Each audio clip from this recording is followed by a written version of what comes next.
You're listening to WQEE 99.1 FM, The Key in Noonan, Georgia, home of Braves country with Mac McGee and the Armchair Quarterbacks, weekdays, 3 p.m. Eastern to 5 p.m. Eastern, right here on The Key and YouTube.com at Braves Country.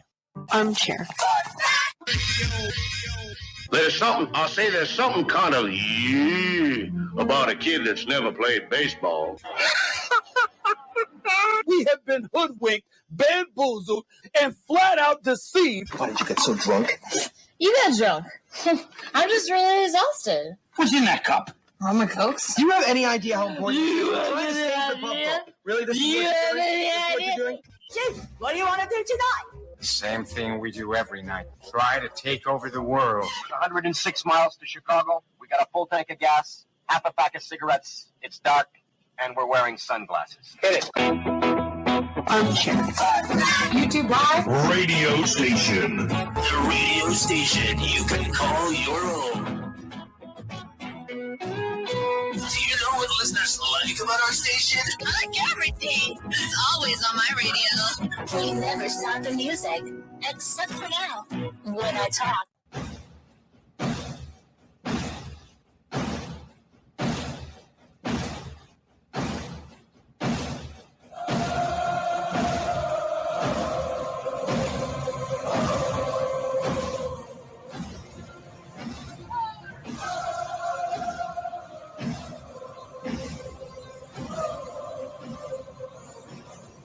You're in Braves country.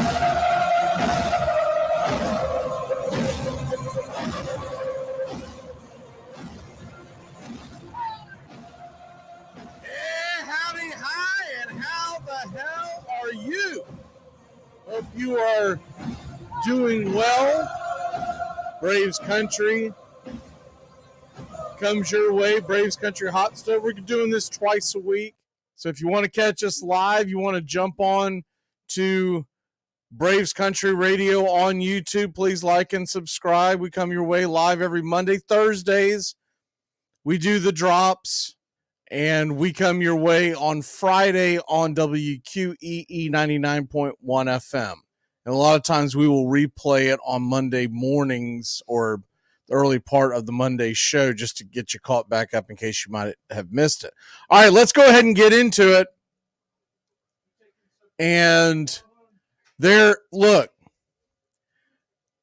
everybody is starting to lose their mind, as we predicted, about the possibility of Mr. Shohei Otani, as you can see on the screen if you're watching on Braves Country Radio. And when you look at this and you realize that the possibility of Shohei Otani coming to the Atlanta Braves is very minute. We know that, but it is fun to think about, right? And one of the arguments that came about with this was if you were to sign Shohei Otani, which obviously he would go to your DH, what the hell would you do with Ozuna? Because Ozuna is your designated hitter right now. This is one of the many reasons why it's not realistic for us to think that he could be an Atlanta Brave. The only reason why this nonsense has come out is because his camp has said that he has had thoughts of Otani going to the Braves because it would be a fun idea. And what he's really getting at is the fact that we're always contending. We're always right there. We're on a winning team. We have a winning culture. He understands all that, and I'm sure that's what attracts him to him more than anything else. For that to even have a remote possibility of happening,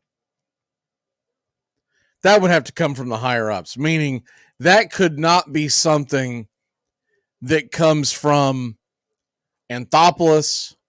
That would literally have to come from the higher ups, the ownership that says we want to invest more money than we typically invest into a player because we want to get the market for Shohei Otani and sell the Braves jerseys with Otani on the back. Bring the millions of eyes from the country of Japan to Atlanta Braves baseball. This would be the reasoning for doing it.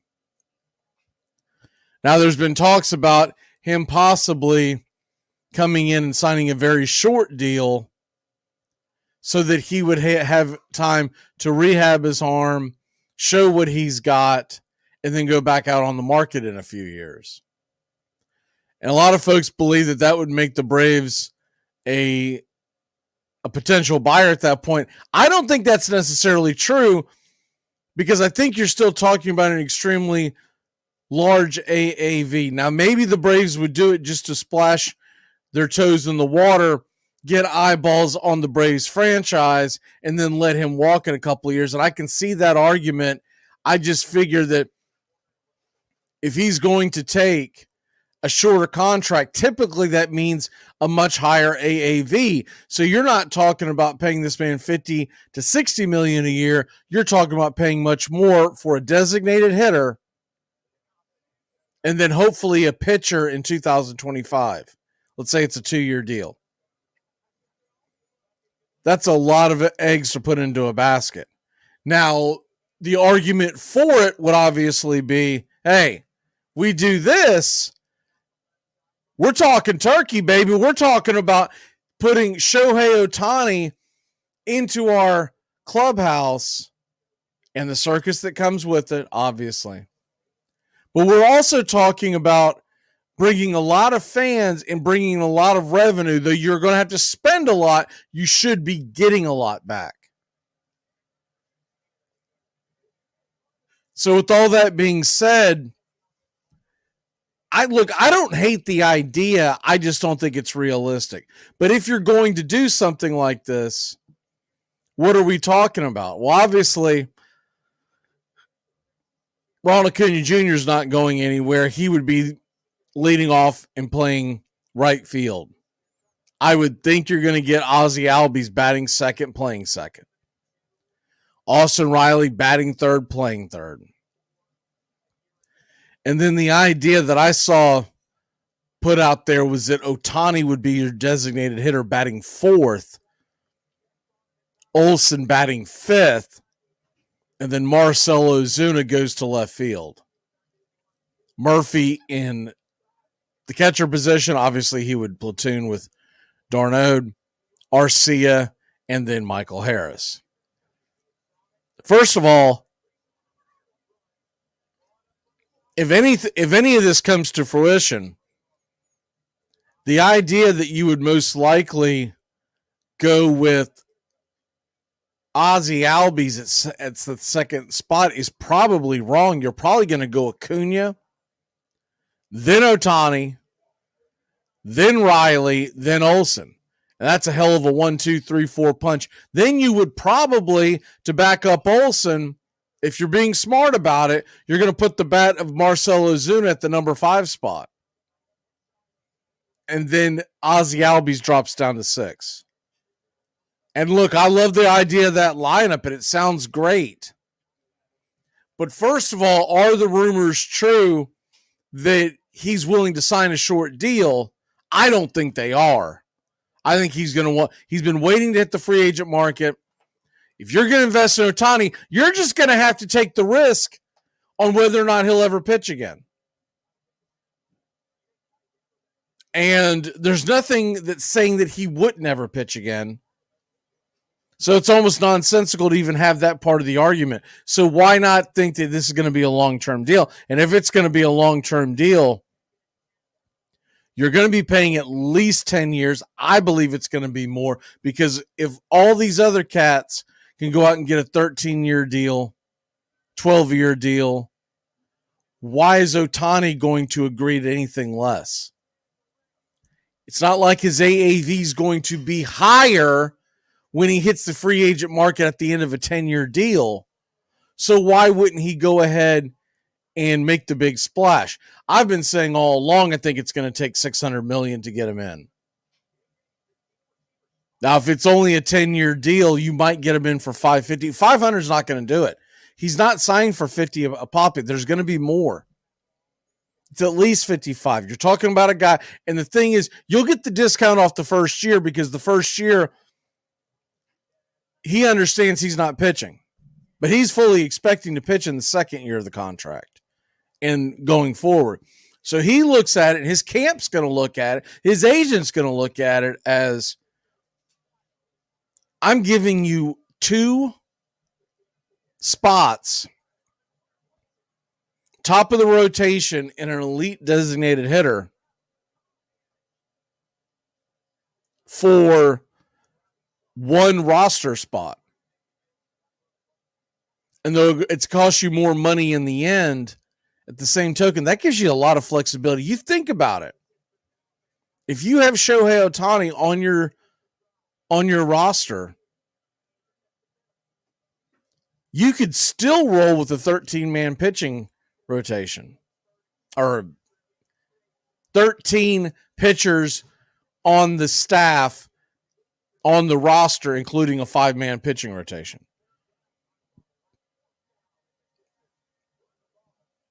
And it gives you more flexibility, gives you an extra reliever, which someone like Snicker, who loves to give these guys days off, he would love the idea of that. And you almost have to have that because Otani pitches once a week. He's not going out there every 5 days. Y'all, if you haven't paid attention to what he does when he is healthy, Shohei Otani pitches usually almost the same day every week. It moved around a little bit this past year, but essentially they would have Shohei Otani Day. And it was they typically did it on a weekday after they realized how dumb it was to do it on a weekend because the entire place is packed. So let's say you decide to do it on a Tuesday. That probably makes the most sense because you always play baseball on Tuesdays. It's very rare you don't have a game on a Tuesday. You do that because when he pitches on a Tuesday night at home, that place is flooded. You don't need to have him out there on a Saturday or a Sunday or a Friday because you already got butts in the seats. You put him out there on a Tuesday and let's go. There's also the fact that that's more likely going to be a night game. Very rare that you play a day game on a Tuesday. So realistically, he would be your Tuesday starter and you would figure everything else around it. Now, there's a few options you can go with that. You can go with the 6-man rotation and give everybody an extra day off or extra days off here and there. Or you can treat one of your games, depending on how many games you play that week, you could do a bullpen type of game. Really depends on how you want to go with it. It depends on where you are as far as with the roster and all the young kids that the Braves have. And look, I know we're getting much ahead of ourselves, but I thought this would be a fun one to do because this is all the buzz. Is where's Otani going to end up? And Shohei Otani is a game changer for wherever he goes. The dominoes will fall after that. Now, I've been saying all along, I still believe it. He's going to be a Los Angeles Dodger. But if you were to speculate and you say, hey, we are going to have Shohei Otani as our designated hitter, at that point, you may have to trade off Ozuna. My question would be, what are you going to get back for him? Because the main thing would be for them to try to open up some money. $16 million owed to him this year. And at that point, your left field is going to be Vaughn Grissom and a combination of some sort of either a washed-up veteran or another kid coming out of the minors, because you're going to try to have to save like hell if you spend all that money. But if you look at the idea that they're going to spend $50 to $60 million on one player, it just doesn't make a lot of sense. Wouldn't you take that money? This is what I would do. I would take that money and lock up Ronald Acuna Jr. long term. Because there's this belief in Braves country, and I don't know where the hell it comes from.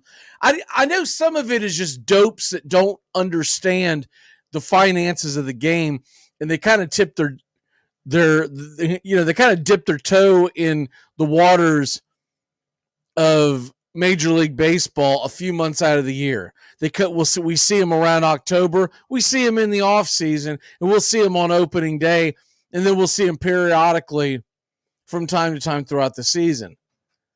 But they don't understand that, we don't have a salary cap in the national in a Major League Baseball. It's not like the National Football League. So the idea that you're going to have an even playing field to go out and spend just isn't the case. And to get Otani, it means you're going to have to give up something down the road.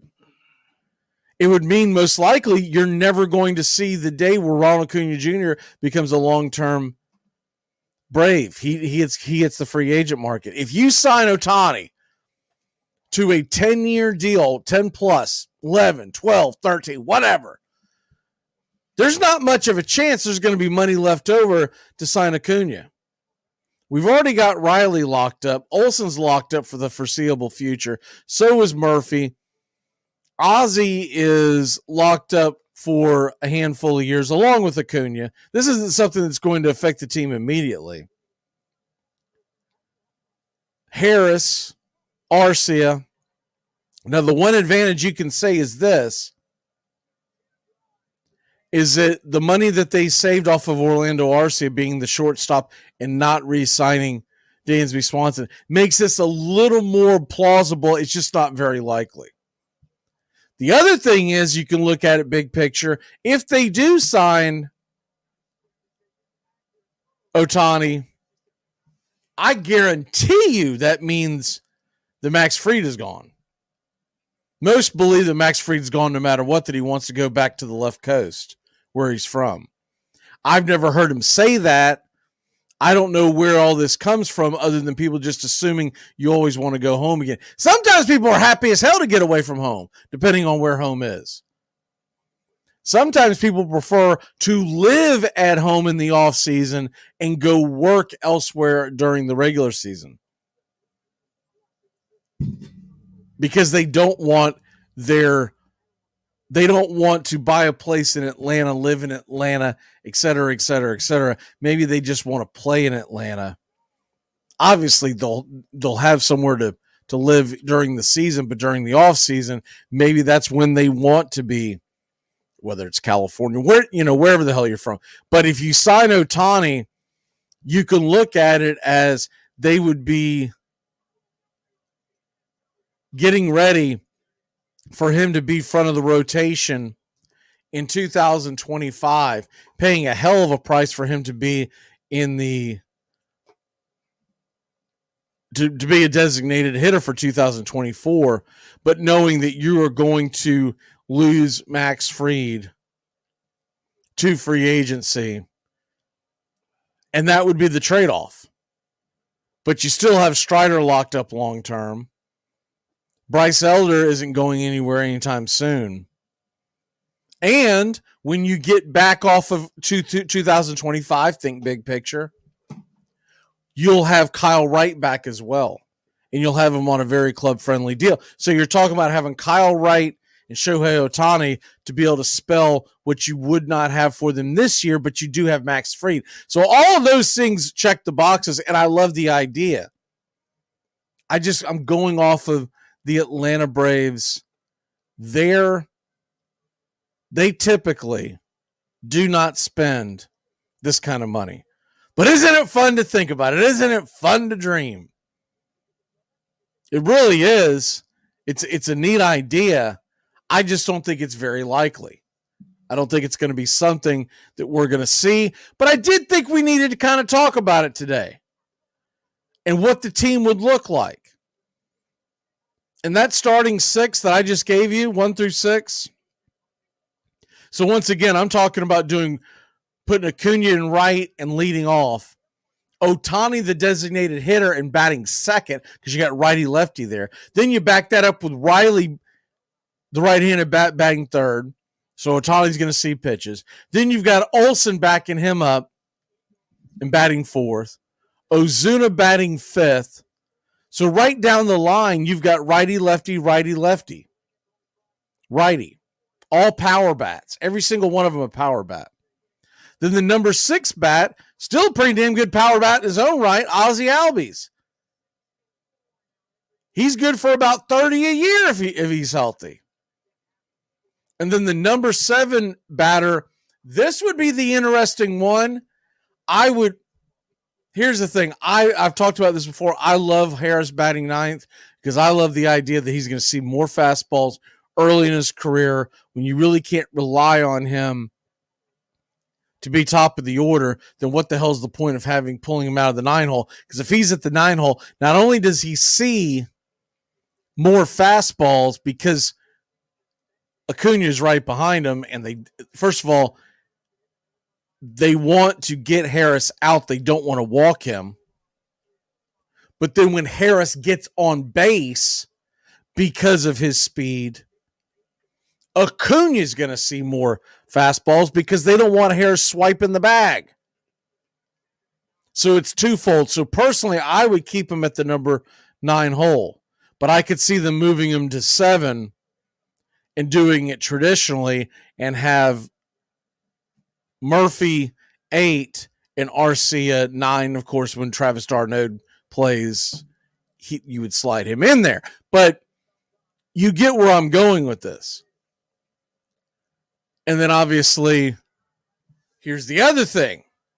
If this happens, and this is a huge if, there is nothing that I am reading or seeing that suggests any of this is true about Shohei Otani. But it's speculation. It's fun to talk about.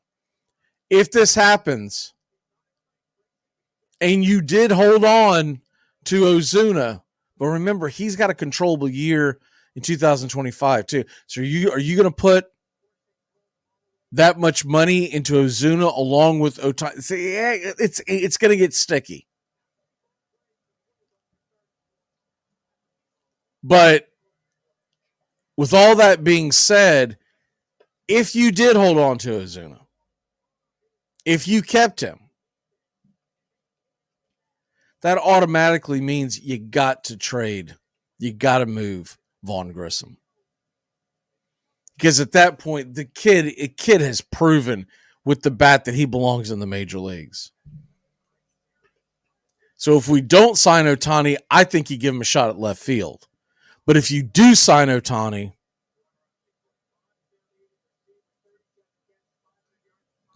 you got to trade him. And I would say what you'd really have to trade him for, without a doubt, would be starting pitching because you're going to need it down the road.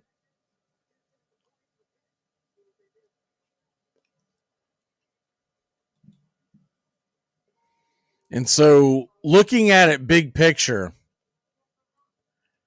if they were to make the move for Otani, Vaughn Grissom would then be a part of a package that could bring you some younger starting pitching with the biggest thing would be controllable years into arbitration to where you would be pushing the calendar back on when they hit free agency. So in one fell move, what you could do with one move like that, signing Otani, it would be a domino effect that would put Vaughn Grissom on the trading block to bring in starting pitching, younger starting pitching. What you could get it would be still up for debate, but you could bring in some starting pitching. And we know that starting pitching is much more valued when you talk about Major League Baseball across the board.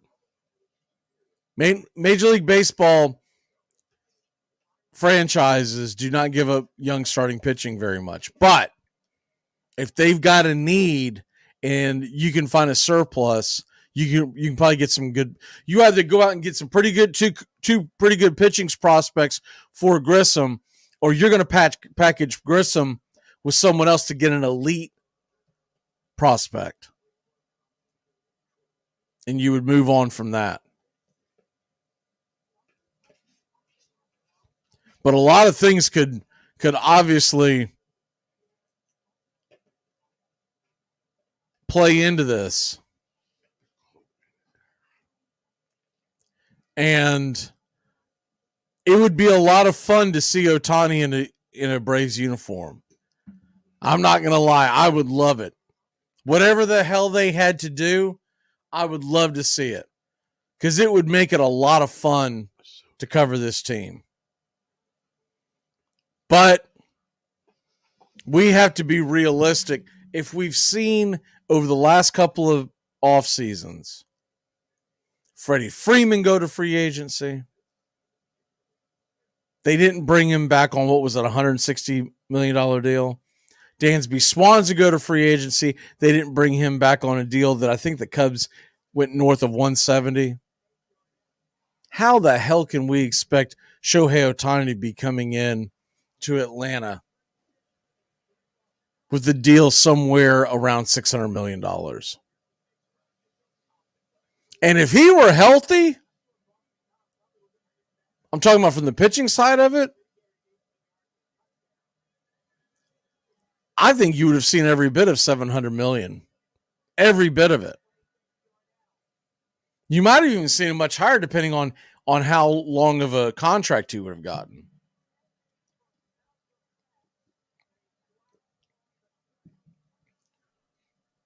But when you're talking about moves in the offseason, that you talk about the biggest splash that could happen in Major League Baseball and a domino effect that goes across the board. Shohei Otani to the Atlanta Braves would absolutely melt the internet.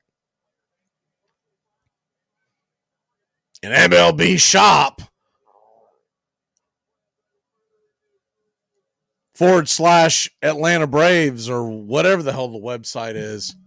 They better brace for what would basically be, it would be a tornado and a earthquake and a tsunami all rolled into one, because the merchandise that would come in for Shohei Otani, and this is why I expect him to sign fairly quickly. Whoever spends that money for Shohei Otani, let's say it's the Dodgers, like most of us believe. Don't you think the Dodgers want to get that information out before Christmas? If you're a Dodger fan or you're just a Shohei Otani fan, that's the first thing you're looking for under your Christmas tree. So if he were to go to the Atlanta Braves, holy cow, the Otani stuff that would come in to the Atlanta Braves. I mean, you would get the goofiest stuff up and down. Their MLB shops would have soaps. They'd have turds with Shohei Otani's number on just to sell it. Anybody would buy any of it. Did want to mention that the A's have been approved to head to Oakland, head from Oakland to Las Vegas. And that was a unanimous approval. I thought it was funny that there was a bit of a question on whether or not whether or not the A's would get the approval. Why the hell wouldn't the owners want a part of the Las Vegas market? And to be fair, for everyone who's going to sit there and cry, and they're going to cry the river, it's only people living in Oakland that really care.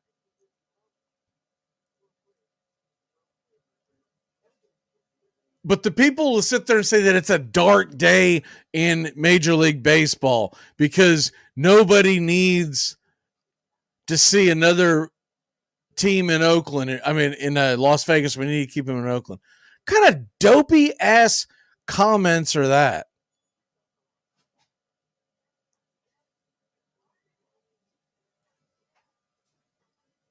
throughout America's history, and especially in the sports history, the teams go where they are supported. How the hell you think the Braves got all the way down to Atlanta?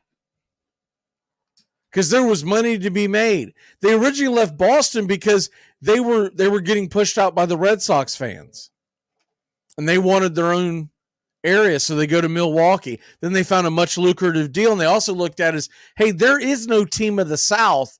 Let's go be the team of the South. So they headed south. This is all the A's are doing. It's what the Raiders did. There will be no professional sports in Oakland because if you ever look at the city of Oakland and what it has become, it is a decaying city. Detroit's trying to fight this same stuff, and they look to have possibly turned back the hands of time and able to keep their teams.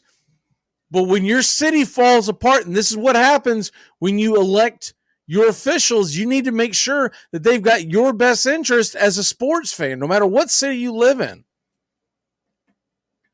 But the nonsense that you will see from these dopes. Let me read you a couple of tweets. No other league despises their fans like Major League Baseball. Hope the good people of Las Vegas stop this.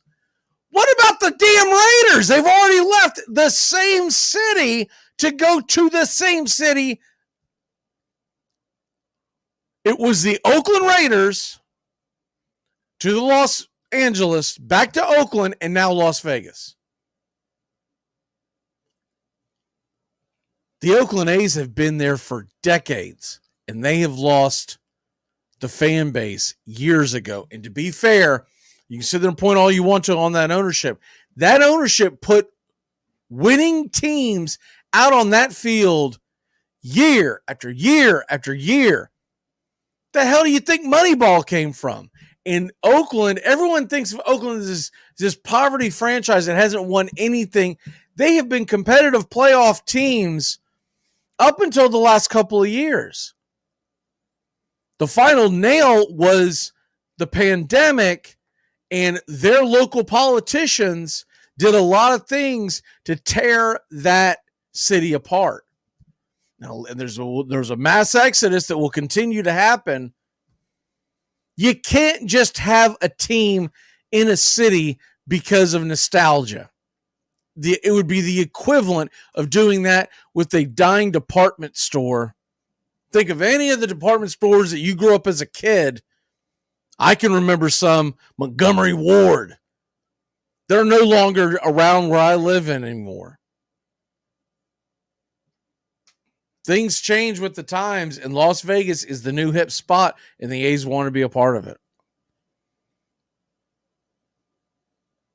They'll be waiting on a stadium for the next few years, and it'll be interesting to see if they stay in Oakland the entire time or if they end up going elsewhere. But it's kind of funny. There's dopes coming in thinking they're going to rename the team. I see one dope said Las Vegas Aces. I guess that's a WNBA team. I feel like I've heard that. I'm not 100% sure, but they're going to be the Athletics. They've been the Athletics since Philadelphia.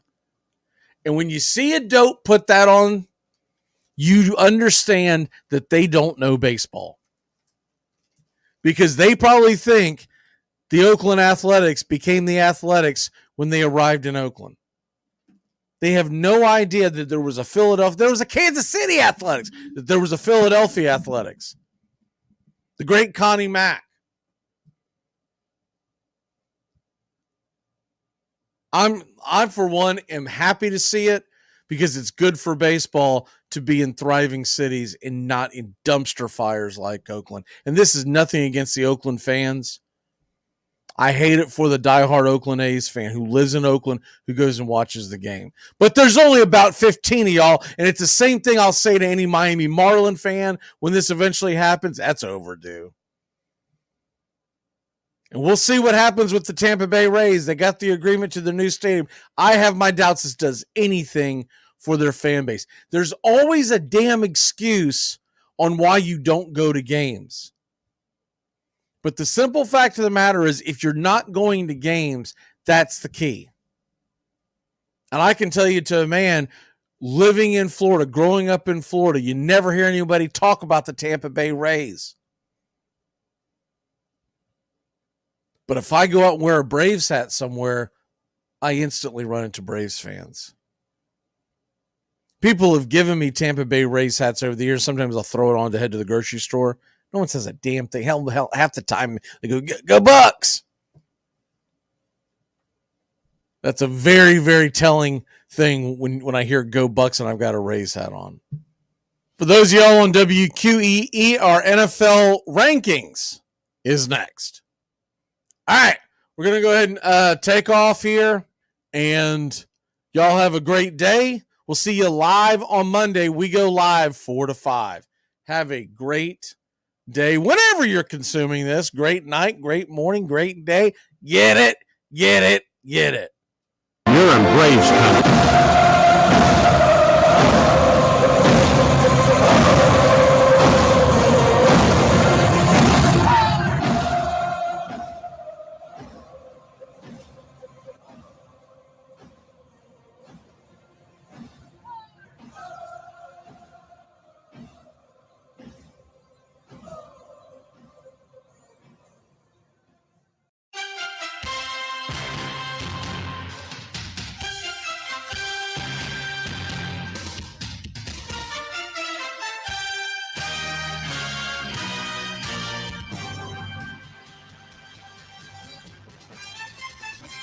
You're listening live to Thursday Night Football.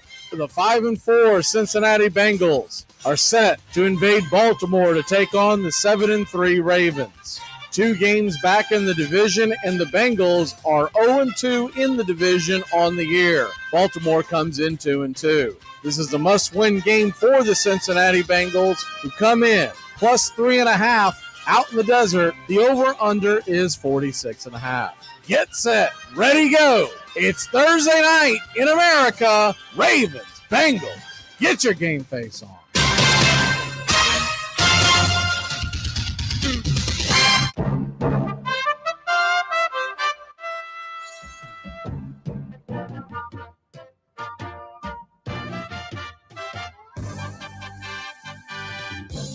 Good evening. Hope y'all are set for Thursday Night Football. We're ready to bring you play-by-play of Thursday night action. Ravens, Bengals. We'll hit the pregame here in just a second. We will be back in a flash here on Braves Country Radio.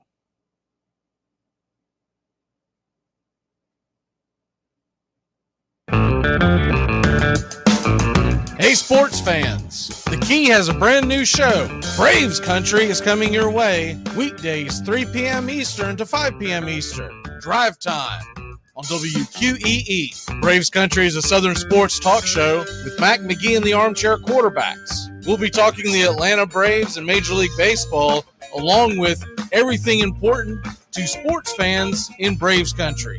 The SEC, ACC, Big Ten, and the National Football League. And the big sports news of the day. That's Braves Country with Mac McGee and the Armchair Quarterbacks. Weekdays, 3 p.m. to 5 p.m. right here on WQEE, The Key, 99.1 FM. And simulcasting on youtube.com/at Braves Country.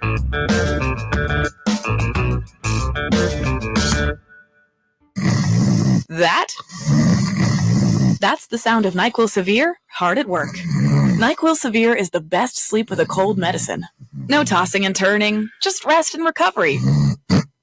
So you're ready to take on tomorrow. For powerful relief of your worst cold and flu symptoms, try NyQuil Severe. The nighttime sniffling, sneezing, coughing, aching, stuffy head, best sleep with a cold medicine. Use as directed. Keep out of reach of children. Hey, Braves fans, the Armchair Quarterbacks YouTube channel are bringing you Braves baseball all season long. Hi, I'm Mac McGee, and I'll be bringing you Braves baseball play-by-play for the Braves fans out there, or all of Braves country. So pull up an armchair and join us for Braves Country Baseball, first pitch to last pitch, Tuesday and Friday nights, right here on the Armchair Quarterbacks YouTube channel. The Cleveland Browns, who joined the NFL and won the championship in their first year of play. Their creator, Paul Brown, was a master innovator. The fabric of pro football was altered by this man and his team. From sending in plays from the sideline to the invention of the face mask.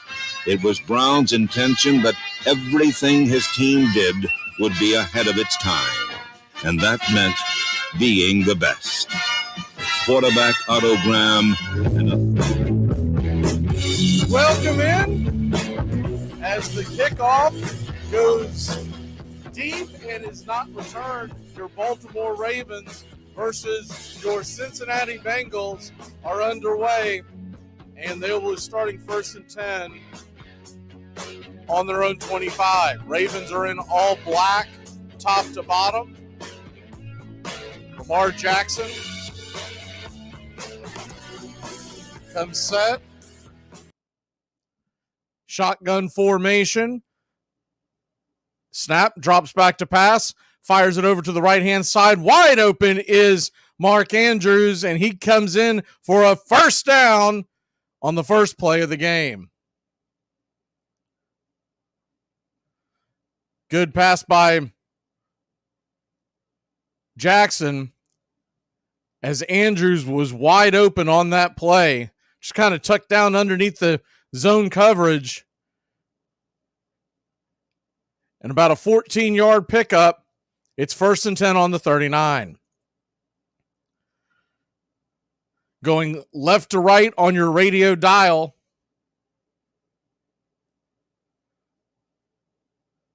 The handoff is to Edwards, and Edwards runs it off the left-hand side. He is stuffed for maybe a yard gain. Second down. Second down and long. Looks like it could be 9. They are expecting tonight for the Baltimore Ravens to get the youngster Mitchell more involved in the game. Shotgun formation.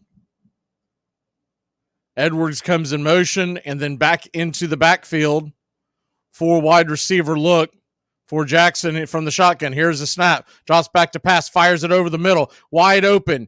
Making the catch is Flowers. Flowers is into Cincinnati territory, and he is down to about the 26-yard line. It is a first down for the Baltimore Ravens.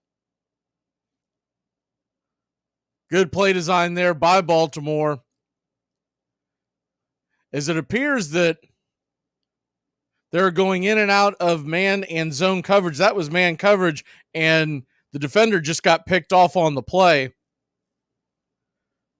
Flowers caught it about midfield and did the rest with his legs, weaving in and out of traffic, and it's 1st and 10 from the 25-yard line, they'll call it, and the snap is to Jackson. He'll keep it onto the right-hand side, runs it up the middle, and it's about an 8-yard gain for the Baltimore Ravens.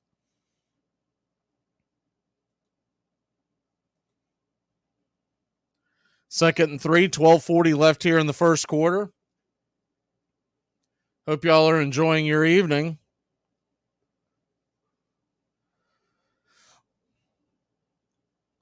Baltimore nothing, Cincinnati nothing. Second and 3 from the 20-yard line in Cincinnati territory. Flowers comes in motion. Shotgun snap. Handoff is up the middle, and getting dropped is Mitchell. He will be stopped for about, looks like a loss of a yard. It'll be third down. Keaton Mitchell on the carry. The youngster with lightning speed had been averaging 14 yards a carry before that play. 3rd and 4. Jackson drops back. He's getting flushed out of the pocket. Jackson's going to run for it. He'll have the first down. He's in almost down to the 10-yard line. He'll take a seat at about the 13, I think they're going to actually pull it up to about the 14 because they're going to say that he gave himself up early.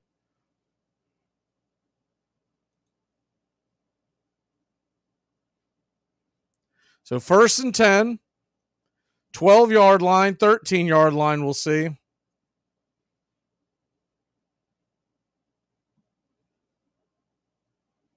Lamar Jackson in the shotgun snap once again.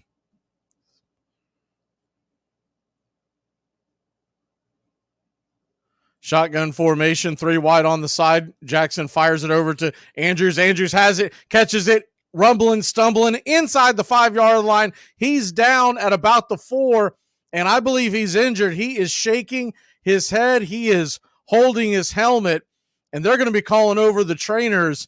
It must be something pretty significant because he did not even the assistants to help him get up on the play. He waved all the players off, and it must be really bad because Lamar Jackson just slammed his helmet down on the ground.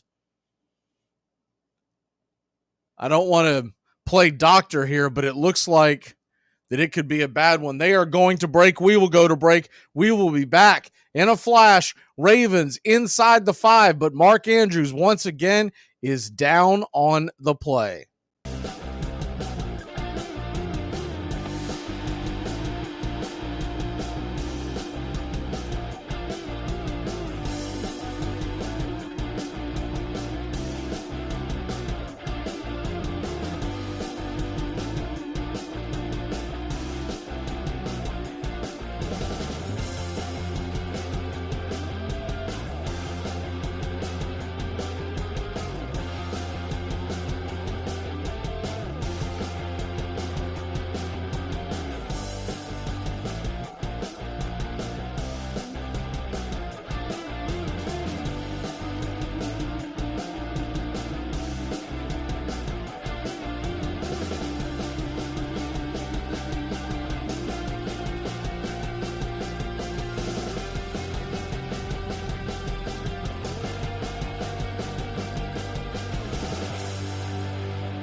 Welcome back to the action. First play is up the middle to Gus Edwards, and he will be stopped. Looked like he got the line to gain.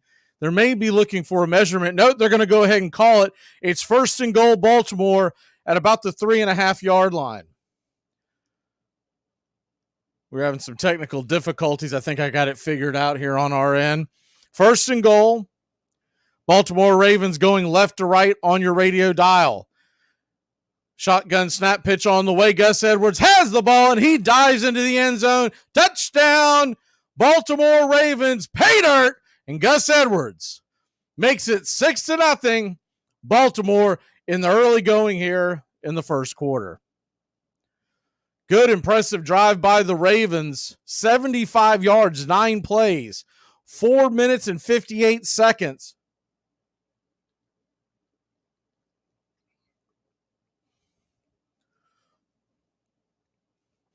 And Andrews, they're showing him limping around on the sidelines. He is gingerly walking around. And I don't like to speculate, but it really looked like it was his knee. He is walking on his own power, so that is some good news. Here's the snap. The kick is good, and it is 7-0 here in Baltimore. When we come back, Joe Burrow and the Bengals will get the kick, and they'll have their chance to answer in this AFC North showdown. You're listening to Braves Country Radio, Thursday Night Football. We'll be back in a flash. Look at me, 92. Come on, at the roll at your age, whoopee must be down to a handshake, huh? Yep, before and after. Hey, sports fans, Braves Country is coming your way weekdays 3 p.m. Eastern to 5 p.m. Eastern. Drive time on WQEE. Braves Country is a Southern sports talk show with Mac McGee and the Armchair Quarterbacks. We'll be talking the Atlanta Braves and Major League Baseball, along with everything important to sports fans in Braves Country. The SEC, ACC, Big Ten, and the National Football League, and the big sports news of the day. That's Braves Country with Mac McGee and the Armchair Quarterbacks. Weekdays, 3 p.m. to 5 p.m. right here on WQEE, The Key, 99.1. We are back, and the kick is off and on the way, and it will sail into the end zone. Touchback, and the Cincinnati Bengals with their orange helmets and white top to bottom will take the field. Joe Burrow and company 4-1 in their last 5 games, trying to right the ship of this season. It started off, seems like we get this every year with the Bengals, but they come in 5-4, Baltimore 7-3.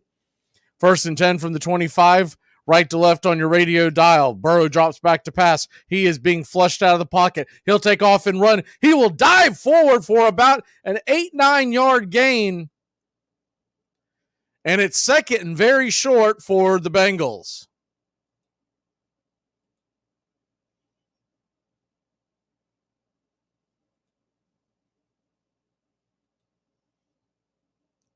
Joe Burrow and the Bengals losing last week to the Texans in a surprising rookie season for C.J. Stroud. They're calling it 2nd and 3. It's a short 3. Shotgun snap, pitch off to Joe Mixon on the right-hand side, off tackle. He will push his way for a first down. He is shoved out of bounds. Gain of about 10 yards, and the Bengals got something cooking here early on. Good piece of running by Mixon. Shoved out of bounds by a couple of Baltimore defenders. Shotgun formation. Burrow ready for the snap. 1 back set. 2 down on the left, 1 up top. Here's the snap. Burrow gets the ball, fires it over the middle to the tight end, Hudson, and he'll make the catch. And with that, it looks like we're going to get a personal foul face mask call as about 3 penalty flags come flying in. And that's exactly what it's going to be. Head referee Adrian Hill says it will be a Cincinnati Bengal first down. Looking at the replay, boy, howdy, did he get a hold of him. He got him right around the ear hole and just gave him a yank.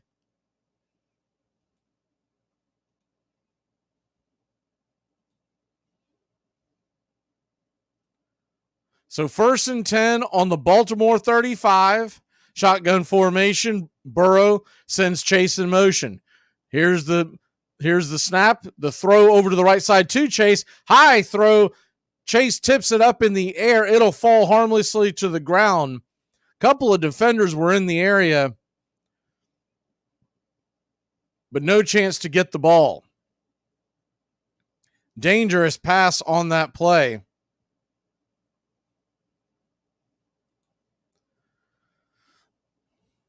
So 2nd and 10. Baltimore 7, Cincinnati nothing, 8:22 first quarter. Here's the snap. Throws it off to the right-hand side, a little bit of a bubble screen over on the right-hand side, making the catch and getting about a 3, we'll call it a 4-yard play, and it'll be 3rd and long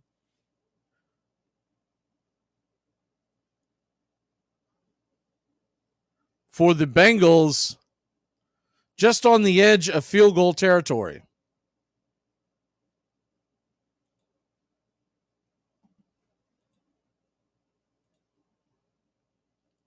Shotgun formation, 3rd and 7 from the 32-yard line.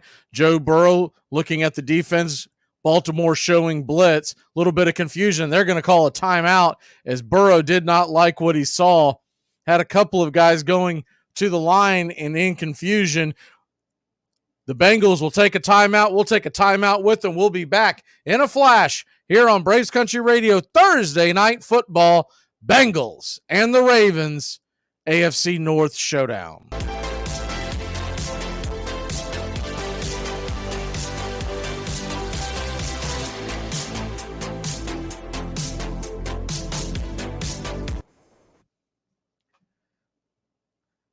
Coming back real quick to let you know they are showing Andrews go into the tunnel, and he is definitely favoring that left knee. In fact, he's holding on to it now as they show him going up the stairs in the tunnel. He is needing assistance. So we'll try to keep an eye on that and see what's going on with that. But Mark Andrews, if you're just joining us, went down on a play where he was essentially not touched, dropped to the ground on the first drive for Baltimore.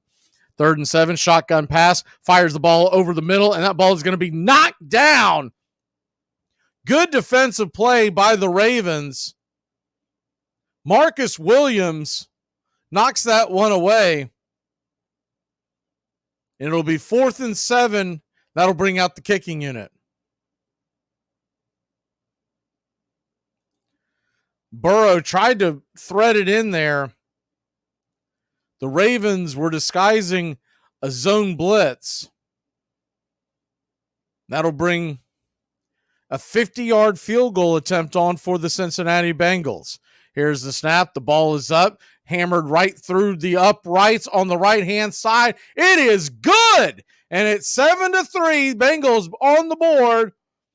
Cincinnati answers Baltimore's opening touchdown drive with a field goal of their own. We'll be back Thursday Night Football here on Braves Country Radio. Try to stop smoking. That's a beauty, huh? Well, with cigarettes, my wife and I, we made a deal, my wife and I. We only smoke after sex. I got the same pack now since 1975. What bothers me is my wife. She's up to 3 packs a day. We're down to 1 strike here. It's 0-2. Gurriel, the last hope for the Houston Astros. And here's the 0-2 pitch. Swung on, bounced over to Dansby. Dansby fires it over to first. And here comes the dog pile. Fire the cannons in the battery. Do the chop, baby! All throughout Braves country, pop that top! Your Atlanta Braves have won it all! Armchair. You'll do anything to stay healthy. So isn't it time to think about your water? Aquasana water filters remove contaminants other filters don't, like lead, bacteria, viruses, and pesticides. Up to 99% of 88 contaminants, while leaving vital minerals you need like potassium, calcium, and magnesium. Visit waterfilter.com now for pure, delicious water and the ultimate peace of mind. Aquasana. Better water, better you. It's the best in sports and entertainment, and get locked in and locked down with Rhino Radio Penitentiary, 7 a.m. to 10 a.m. with your host, me, Ryan O'Neill, each and every morning, right here with the best in sports and entertainment, all the way from professional sports to college sports to River Dragons hockey and everything in between, including some of the very best local and national guests. It's the Rhino Radio Penitentiary, 7 a.m. to 10 a.m. Monday through Fridays, right here on 99.1 FM WQEE. Your true friends are the people in your life that totally get your inside jokes, your unique style, most important, what you want to eat. Taco Bell knows that when you get together with your real friends, it doesn't matter what you're doing, but hey, it might as well be something that everybody can get into, like the Taco and Burrito Cravings Pack with 4 crunchy tacos and 4 beefy 5-layer burritos. So even if you're all sitting around doing absolutely nothing, you know you'll still have a good time. It's Taco Bell's Taco and Burrito Cravings Pack. Get it for the friends that get it. You're listening to WQEE, the key in Noonan, Georgia. home of Braves country, weekdays, 3 p.m. Eastern to 5 p.m. Eastern, right here on the Key and youtube.com @Braves Country. In 1961, the shotgun kept hitting the bullseye against the Detroit Lions. This game was the formation's finest hour. Detroit at that time had one of the greatest defenses in all football.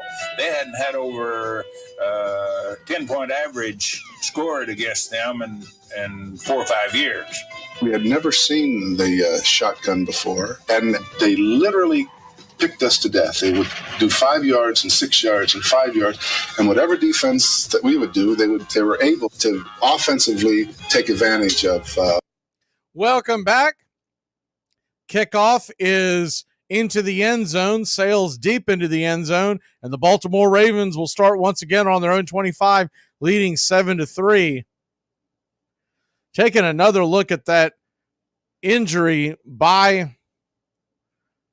on Mark Andrews. If you're just joining us, he fell to the ground during a tackle. It looked like his knee just gave. We'll have to see if we get any updates on that during the game. It may be something we don't hear about till after the game. Shotgun formation for the Baltimore Ravens, going left to right on your radio dial. Here's the snap. Gets the ball, drifts back to pass. Fires a deep one down the middle of the field and just over the extended arms of Odell Beckham Jr. Falls harmlessly to the turf, and it's 2nd and 10. Beckham appeared to have a beat on number 29, Taylor Britt, but just could not hook up.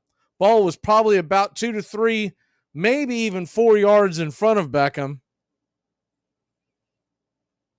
Shotgun formation. Flowers goes in motion into the backfield. Here's the snap, and they're going to drop it off to Mitchell. Mitchell's going to get dropped. And I mean with the quickness.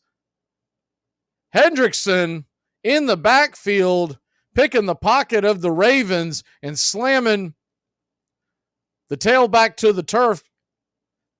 Keaton Mitchell barely got the ball in his arms before he was submarined about 4 or 5 yards behind the line of scrimmage.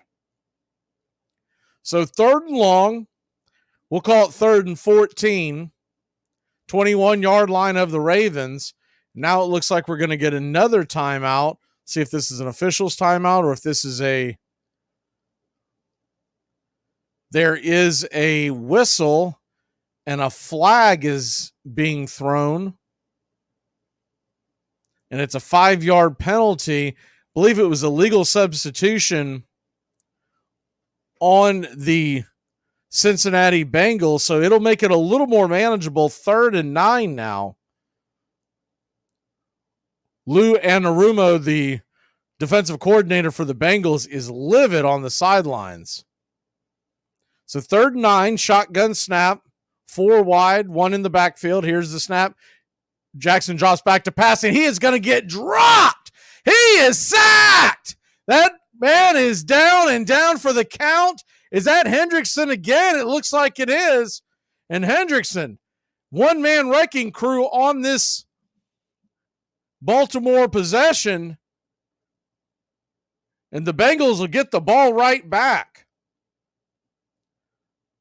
Came off the edge up top, beating the left tackle around, and he was down and in Jackson's kitchen with the quickness. Here's the punt, high end over end, making the catch. Here, going up the left sideline, getting tackled, tried to break it outside, but could not beat the pressure. Charlie Jones is dumped after a gain of about 5 or 6. When we come back, Joe Burrow will go back to work. He's got the ball at about midfield.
Welcome back. Cincinnati taking over the ball. I think we found a better scoreboard for you. One that I didn't realize that one was lagging behind as far as it was. Burrow under center, 38-yard line. Here's the snap, the toss pitch to looks like it was Mixon. He is going to get dropped in the backfield for about a 1 or 2 yard loss, and it'll be second and long. Harrison on the tackle. Baltimore 7, Cincinnati 3.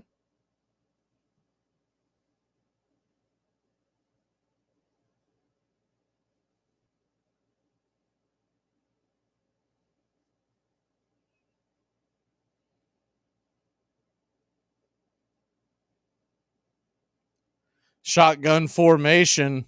Burrow looks like there's a little confusion, and he's going to call another timeout. So 10 minutes into the game, and the Bengals have already wasted 2 of their timeouts. He's going to go over to the sideline. He looks really irritated. We will be back in a flash. Bengals trail 7-3.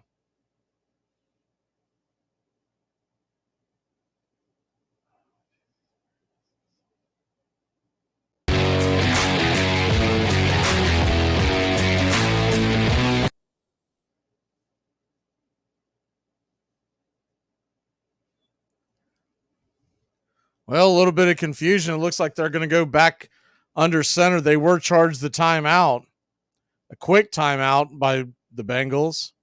Shotgun formation. 2 down, 1 up top. Here's the snap. Throw is on the money to Chase, and he drops it. Jamar Chase with the dropsies. Hamilton ripped it out of his arm at the end.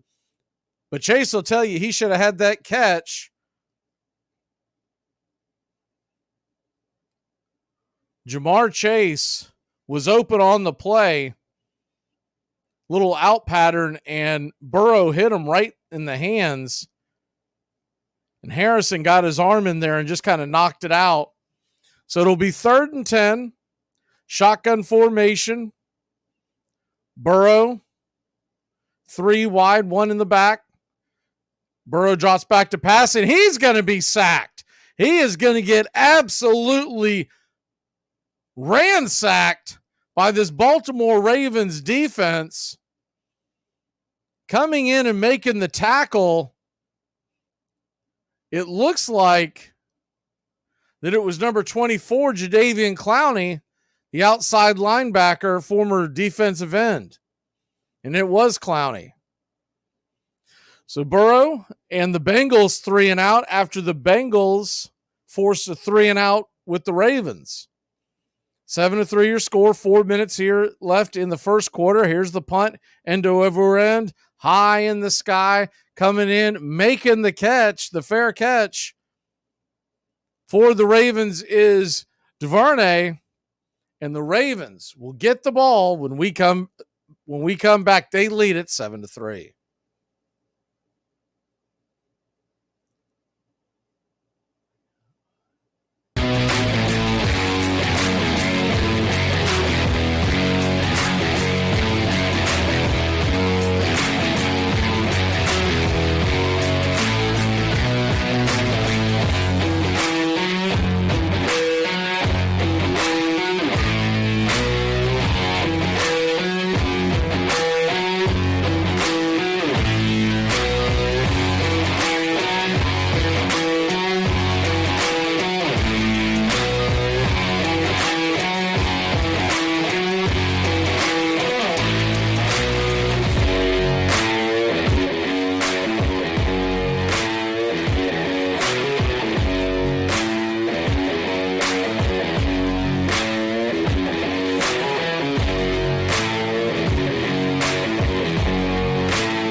Welcome back. Baltimore with the ball. 1st and 10 at about the 31-yard line. Here's the handoff snap to Gus Edwards. He rumbles over to the left-hand side of the field and just past the out-of-bounds marker, he'll get pushed out for about a 1 or 2 yard gain, and it's 2nd down.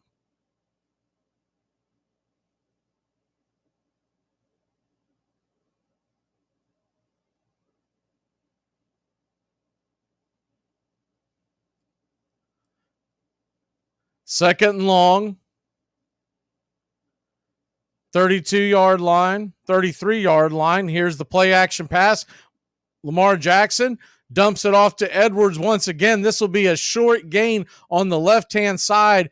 Tackled about 4 or 5 yards short of the first down marker, and it's 3rd down. We'll call it 3rd and about 4.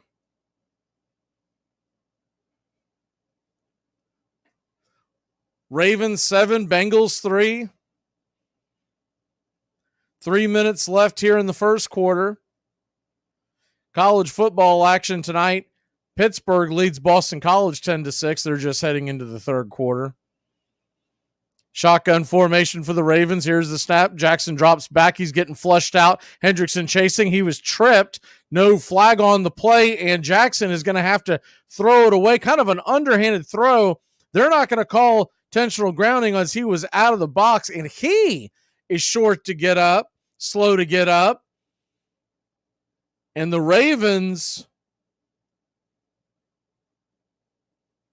Jackson pointing towards his chest. It might have just have been the wind knocked out of him. Take a second look at this.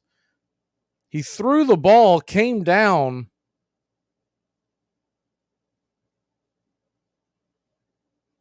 When he fell, he stuck his two hands out. I don't know if he jammed a finger.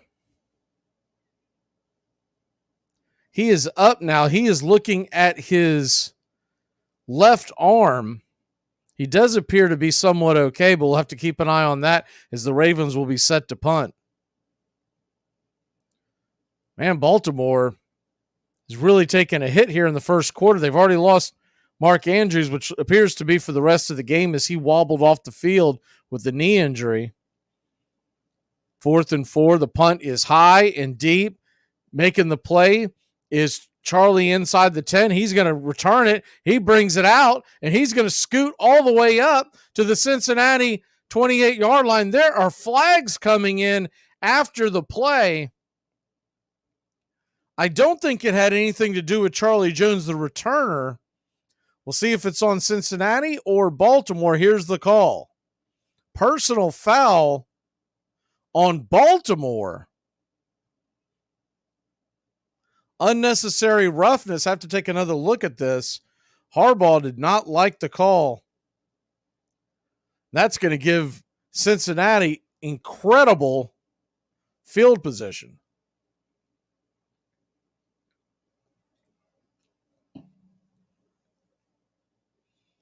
Cincinnati will get the ball at about midfield after the injury. Jackson is in the tent, but like I said, it looked like he was pointing to his left arm, so I don't think it's got anything to do with his head. He did take a spill, so maybe they're just double-checking to make sure he didn't have any concussion symptoms, but it didn't look anything related to that. Here's the shotgun snap. Burrow drops back to pass, fires it over the middle, and that ball is caught by Tyler Boyd. No, he drops the ball. Another drop pass by the Cincinnati Bengal, and it'll be 2nd and 10. He had it in and out of his arms. Another drop pass by the Cincinnati receivers. Boyd makes it 2nd and 10 for the Bengals. Ball is at the 42-yard line. Shotgun formation. Draw play up the middle. Mixon rumbles, stumbles, bumbles all the way in to Baltimore territory. And it is a Cincinnati Bengals first down. Good run by Mixon in between the tackles. Baltimore was sitting in a 4-3 set, and they came crashing on the left-hand side. Cincinnati slithered up the right-hand side of the line, and he was able to escape multiple defenders. Really, if he keeps his feet and doesn't stumble at around midfield, he might still be going. Shotgun formation, 1st and 10, 46-yard line. Here's the snap, pitch over to Jamar Chase. Jamar Chase on the end around is going to get the ball. He's going to go all the way down. Looks like he has got another Cincinnati Bengal first down, a gain of 10. Good play call. It's being considered a pass. It was a shovel pass on the end around. Burrow breaks the huddle. Shotgun formation. Bengals trail 7-3. 35-yard line. Closer to the 36. Here's the snap. Burrow draws back the pass. He's going to get dropped again. And the Baltimore Ravens are eating the Cincinnati Bengals offensive line alive here in the first quarter. Unbelievable. It was a jailbreak from the snap, from the get-go.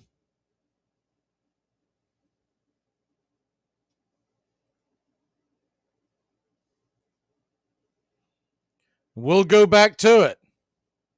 Shotgun formation. Burrow takes a snap, drops back to pass, fires it down the right-hand side of the sideline, just overthrows Jamar Chase. And it's going to be 3rd and very long. We'll call it 3rd and 17 for the Bengals, who would like to at least get back into field goal territory. The ball is at the 41-yard line.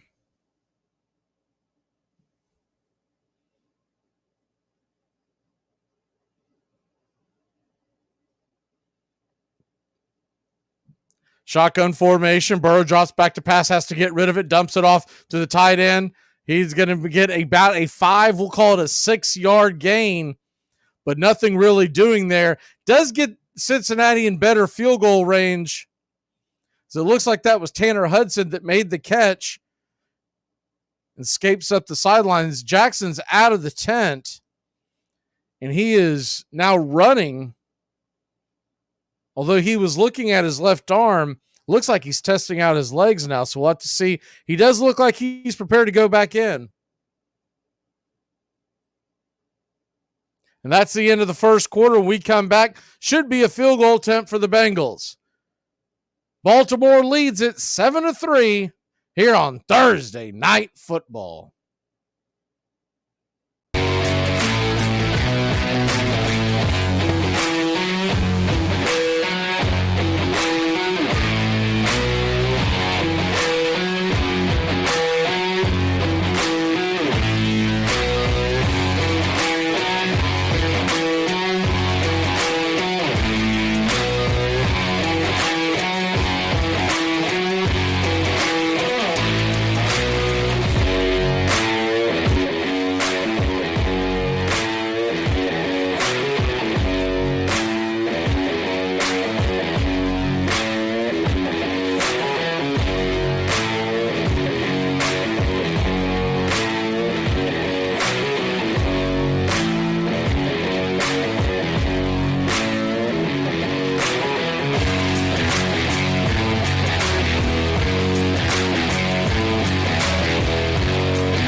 Welcome back. Field goal attempt, 53-yard field goal attempt. The Cincinnati Bengals. Here's the snap, the kick. It's high and deep and just wide to the left. And it'll be 7-3 here in the early going of the second quarter. Ball had plenty of distance, just pushed to the left side.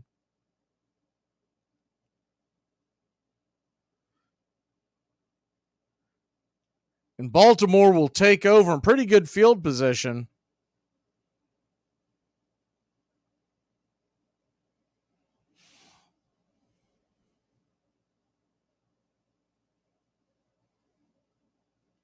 Evan McPherson hit a 50-yarder to start the game.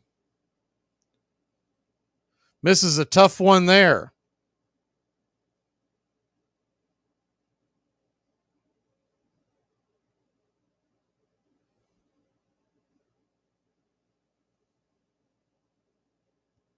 Lamar Jackson comes back out.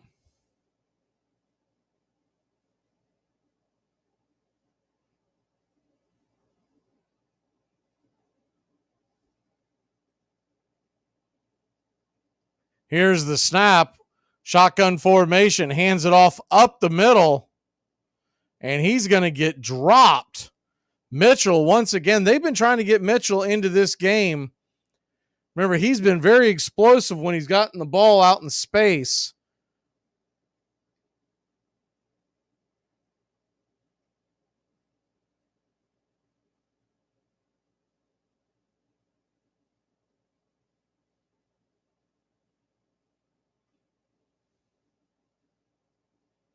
Shotgun formation.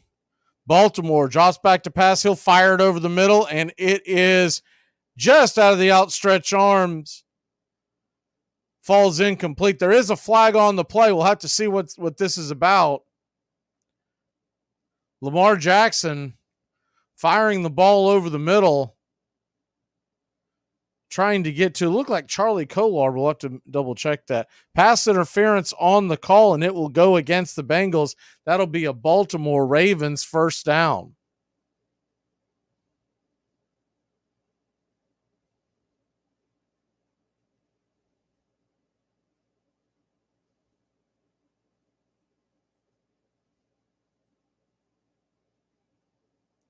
Looked like a ticky-tack call there, but nonetheless, it's going to be a first down, and here we go. 1st and 10 Ravens. Ball just past the midfield marker. We'll call it the Cincinnati 49-yard line. Shotgun formation. Jackson fires it deep down the right sideline and getting knocked away at the very last second. Good defensive play by Taylor Britt. He was locked in on Bateman, and I mean, he got his right arm in there at the very last second, knocks it away. The tip of his hand, I mean, just barely. That was inches away from pay dirt. He does the seatbelt lock mime that everyone has, believe it or not, they got that from the youngster at the Duke Blue Devils. Defensive back. He's the one that started that. Here's the snap. Lamar Jackson drops back to pass. He's getting scrambled out, pushed out. He's going to get dropped down. Might be for a very short gain, if not a very short loss. Nonetheless, it's going to be 3rd and about 10. Flushed out of the pocket, and I think he might have gained maybe a yard there. So that's what we'll call it, about a yard, maybe yard and a half. They're calling it about 3rd and 8, really closer to 9. Ball at the 48-yard line, shotgun snap. Jackson flushed out of the pocket, runs to his right, fires it deep down the sidelines, out of bounds, nowhere near the intended receiver. And it's going to be another quick 3 and out for the Ravens. 13-19 left here in the second quarter.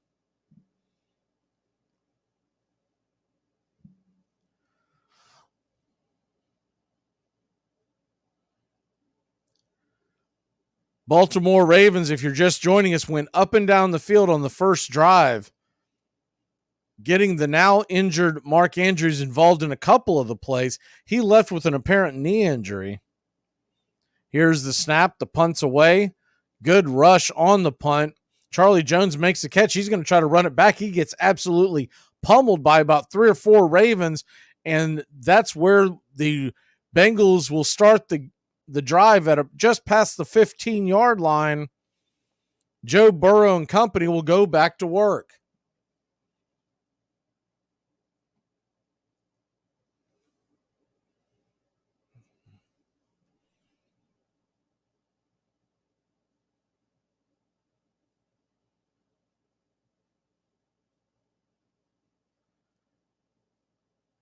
Joe Burrow, 3 of 8 on the day, just 17 yards passing. Jackson, 4 of 6 for 60 yards. Shotgun. Line is at the 18-yard line. Here's the snap up the middle to Mixon. He'll rumble for about a 4 or 5 yard gain, and it'll be second and manageable here for the Cincinnati Bengals. That play has really worked for the Bengals so far. In between the A and B gaps, the Bengals have just been pushing the ball up the middle on these Ravens.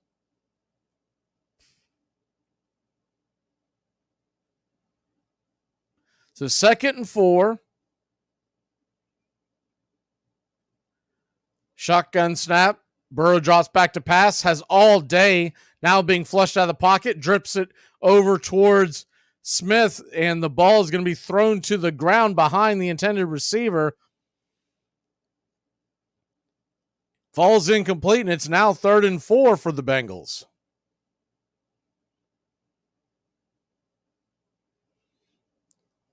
They're in danger of yet another 3 and out.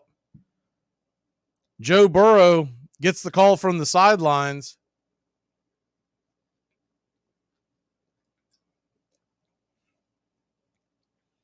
Shotgun formation. 2 wide up top, 2 wide down low. Mixon in the backfield. Burrow drops back to fast, fires it over on the right-hand side, and making a leaping catch is Hudson, and it's a Cincinnati Bengals first down.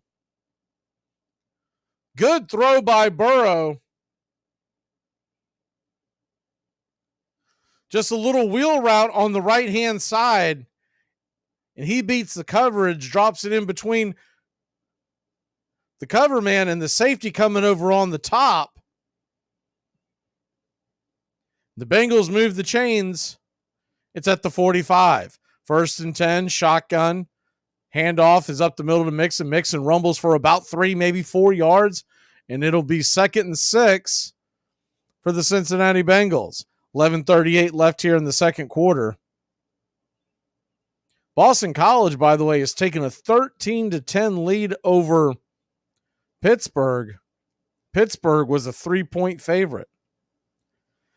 This line here, Cincinnati was getting 3.5 points at kickoff. The over-under was right at 45. 2nd and 7. Shotgun formation. Burrow fakes the handoff, fires it over the middle, wide open. Hits his intended receiver, and it'll be Drew Sample, the tight end, beating Williams on the play. Good job of reading the linebackers who came up and bit on the play action. And Sample, just enough daylight in between him and Williams. By the way, as I said that, Pittsburgh scored a touchdown, so the Panthers are about to go up 17-13 over the Eagles. 7-3 here, 10:25, first down. Handoff is to Joe Mixon, right up the middle. He'll rumble for that's about a 7, almost an 8-yard gain. They are really having their way on the ground with the Baltimore Ravens, really just running at them. Pretty impressive here by Baltimore. By Cincinnati on Baltimore. Ravens, one of the better defenses in the National Football League, and they are just flat out mashing it down their throat. When they drop back to passes, when they have the problems, the Ravens' defensive line has been in the backfield all night long. Shotgun, 2nd and 4. Here's the snap, and this time there's going to be a flag on the play. May have gotten a false start. No, it was a delay of game. How about that? Delay of game. Looked like they were going to go right back to that handoff up the middle. That might change now. But now 2nd and 9. Baltimore leads it 7-3. Fairly early second quarter.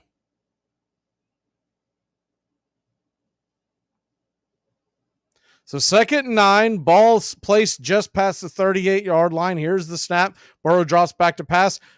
It'll be a bubble screen over on the left-hand side, making the catch and making his way up the left side for about a 3, maybe a 4-yard gain is Tyler Boyd, and it'll be 3rd and manageable for the Cincinnati Bengals. We'll call it 3rd and about 4.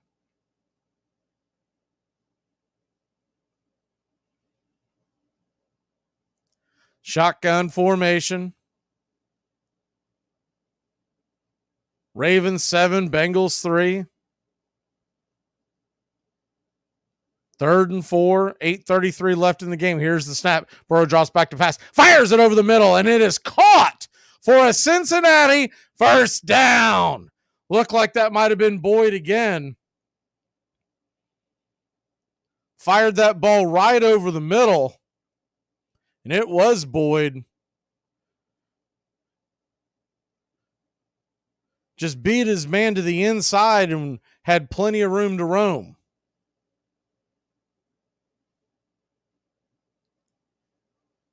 Shotgun formation from the 20-yard line. Burrow drops back. He's going to dump it off to Mixon on a screenplay. Mixon lowers his shoulder, lowers the boom, and it's a Cincinnati Bengal first down. Mixon jumps up and pounds his chest a little bit. He is really getting going here in the second quarter. Good seeing everybody here in the chat.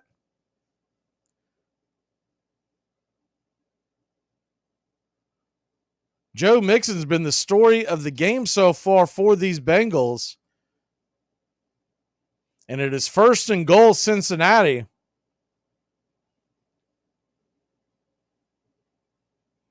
If you're just joining us, Mark Andrews was injured in the first quarter in the first drive. It appeared to be a knee injury, but we'll wait a word on that. 2nd and inches. As they reset the ball just before the marker. Here's the snap up the middle to Joe Mixon, and it's going to be a Cincinnati Bengal first down.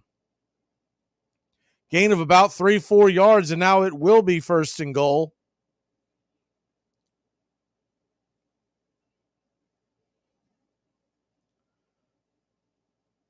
So 1st and goal, 6:56 left on the clock.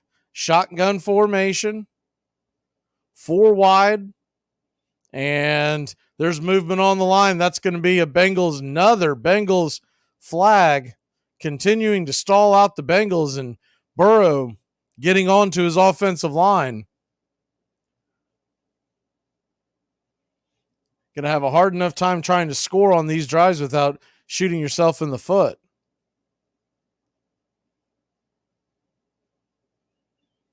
7-3 your score. 6:40 on the clock.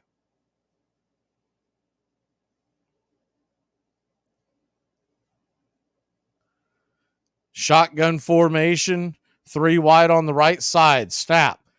Burrow fires it over to the left side, and it's that man, Joe Mixon. He is open again, and he'll make the catch getting inside the 5-yard line, down to about the 3 or the 4.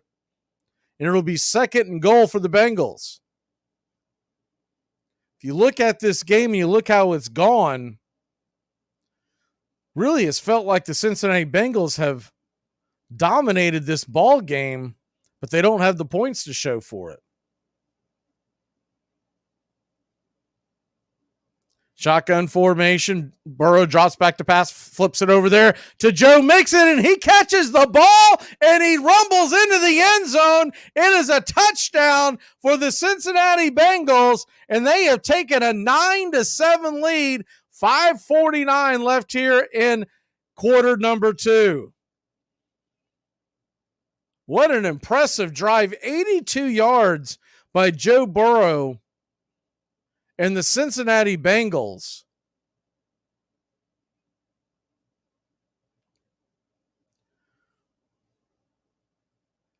The Cincinnati Bengals have 137 total yards, Baltimore 71. 9-7 your score. Here's the extra point, kicked right through the uprights, and it is 10-7. 5:49. We'll be back in a flash. Bengals, Ravens, Thursday Night Football here on Braves Country Radio. Keep it locked in.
The autumn wind is a pirate, blustering in from sea. With a rollicking song he sweeps along, swaggering boisterously. His face is weather-beaten.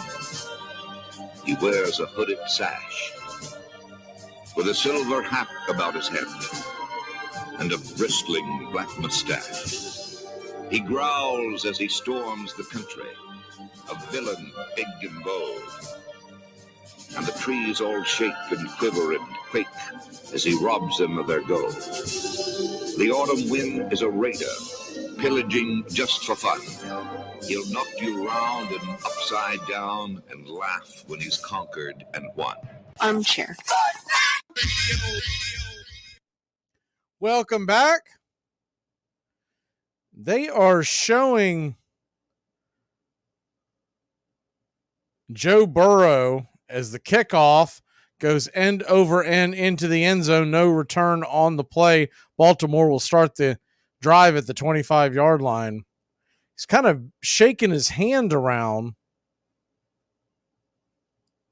So I don't know if that's something to be concerned with or not. We'll just have to wait to see when they get the ball next. Lamar Jackson, who's already been in the tent, he is back out on the field for another drive, trying to get anything but a 3-and-out. Bengals lead at 10-7, under center. The snap, handoff is to Flowers on the end around. He'll scoot up the right sideline for about a 7-8 yard gain. It'll be second and short for the Baltimore Ravens.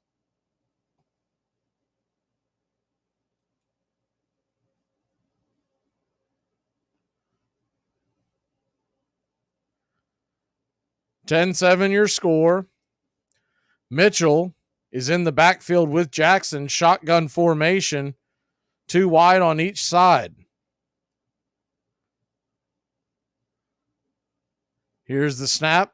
Play action fake over to Flowers on the left-hand side. He takes the bubble screen. He's going to go up the sideline. Is anyone going to get him? Nobody's going to get him. He is going to take it to the house. Pay dirt for the Baltimore Ravens. And there is a flag on the field. Are you kidding me? He was in the end zone. What an electric play. 68 yards, and it will be coming back. See what the call is. It is a holding call. Well, he was wide open down that sideline. Flowers has a big smile on his face because he knows that was going to be a highlight people will be looking at all day tomorrow. I think the hold is going to be called on Odell Beckham Jr. Taking another look at it, and that's as bad. I don't have a dog in this hunt. That's about as ticky-tack as you're going to see. Lamar Jackson was fired up. Can't blame him. He was fist pumping. So Cincinnati gets the benefit. They get home cooking on the Baltimore field. And it'll be 2nd and 9 instead of a touchdown. So 2nd and 9, 5:04. And Joe Burrow looks like he's heading towards the locker room. He was jogging in with the train. He is heading towards the locker room. So hold everything. Everybody's turning into a mass unit. Doesn't seem to be favoring anything, but he was looking at his hand. I believe it was his right throwing hand. There is going to be a timeout on the field.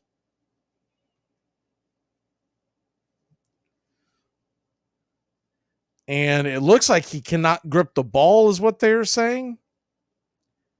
If he can't grip the ball, that's going to be a problem. Oh, they showed him dropping back to pass on the sideline. And before he let go of the ball, he just drops it. And you do wonder if there's something in that throwing hand. He looks really ticked off as he's walking towards the locker room. Joe Burrow, who has not been able to stay healthy much at all this year, looked like he had finally turned the corner, though they lost the game this past week and they'd won 4 or 5.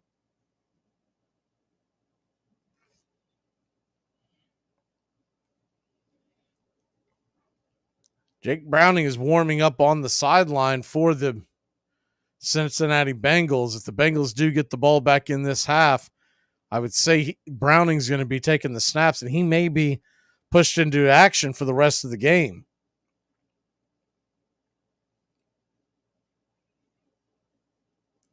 They have gone to break. We'll be back in a flash. It's 10-7 your score. Cincinnati on top, but they may be without their quarterback. We'll be back to get you updated on that. It's time to live, laugh, and create memories again with MSC Cruises. Join us on some of the world's most modern and innovative ships. Discover again at our new private island, Ocean Key MSC Marine Reserve, named Best New Cruise Destination. Cruise the Caribbean and Bahamas from Miami or Port Canaveral. Book now with free balcony upgrades and flexible booking changes. Call your travel advisor or visit msccruises.com. Restrictions apply. MSC Cruises, a world of discovery. Whenever I bring home Entenmann's Little Bites muffins... Little Bites? That's right, sweetie. Can you just give Mommy a minute? I love Little Bites! I know you do, but we're doing a commercial right now, okay? Got it. As I was saying, whenever I bring home you-know-what, you-know-who gets pretty excited. And so do I. Little Bites muffins are made with real ingredients, no high-fructose corn syrup, and are baked moist and delicious. I love Little Bites! Here you go. Yes! Entenmann's Little Bites muffins. The perfect portion of happiness. We live in a world now that welcomes and nurtures the screwball in all of us. Hey, it's a new decade, people. Time to get a little nutty. Treat yourself to Screwball Peanut Butter Whiskey, a smooth flavor that combines two of America's favorites, peanut butter and American whiskey. So no more social awkwardness. Time to embrace who you truly are. Get out there and make friends. And be sure it starts with Screwball Peanut Butter Whiskey. It's available nearly everywhere. Learn more at screwballwhiskey.com. Infinium Spirits. Please enjoy responsibly. Here's good news. There's still a need for hundreds of thousands of cybersecurity professionals in the U.S. right now. And My Computer Career is training people to help meet the demand. No IT experience? No problem. Take the free career evaluation today. Start your new life as an IT pro in as little as 4 months. Grants covering up to 53% of the cost are available to those who qualify. It's not rocket science. It's mycomputercareer.edu. Welcome back. Cincinnati Bengals lead this one 10-7, but Joe Burrow has left the game with a hand injury. He's getting checked out in the locker room. Baltimore has the ball on their own 24, 2nd and 9, shotgun formation. Jackson fires it over to the left-hand side. Making the catch is Edwards. He is going to be down short, well short of the first down line to gain. It'll be 3rd and about 4. If you're just joining us, Mark Andrews is out of the game with an injury. Looks like an apparent severe knee injury is what it appeared to be. And now you've got a hand injury to Burrow. 3rd and 5, shotgun formation. Jackson bouncing around, drops back to pass. He fires it over the middle. Catch is made. Up the middle, off the left-hand side. Odell Beckham Jr. OBJ with the Baltimore first down into Cincinnati territory. 1st and 10, 4:16 to go here in the first half, and the Baltimore Ravens are on the move.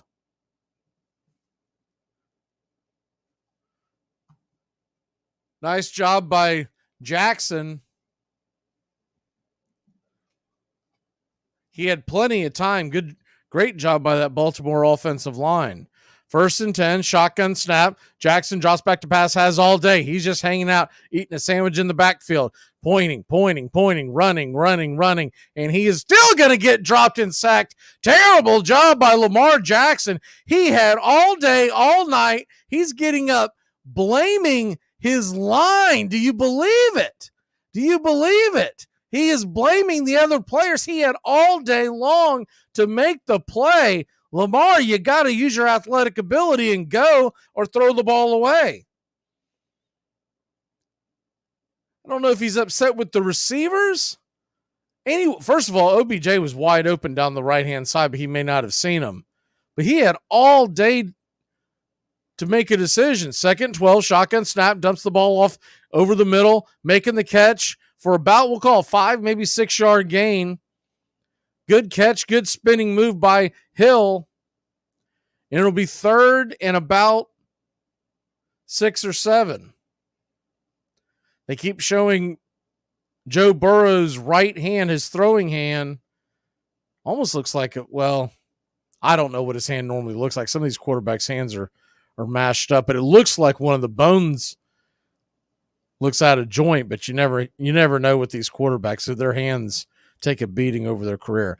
3rd and 6, shotgun snap. Jackson fires it over the middle. That ball is caught, and it is going to be all the way down the sidelines, doing a flip into the end zone. The Baltimore Ravens and Aguilar have scored, and there is another flag on the play. We'll see what the flag is for.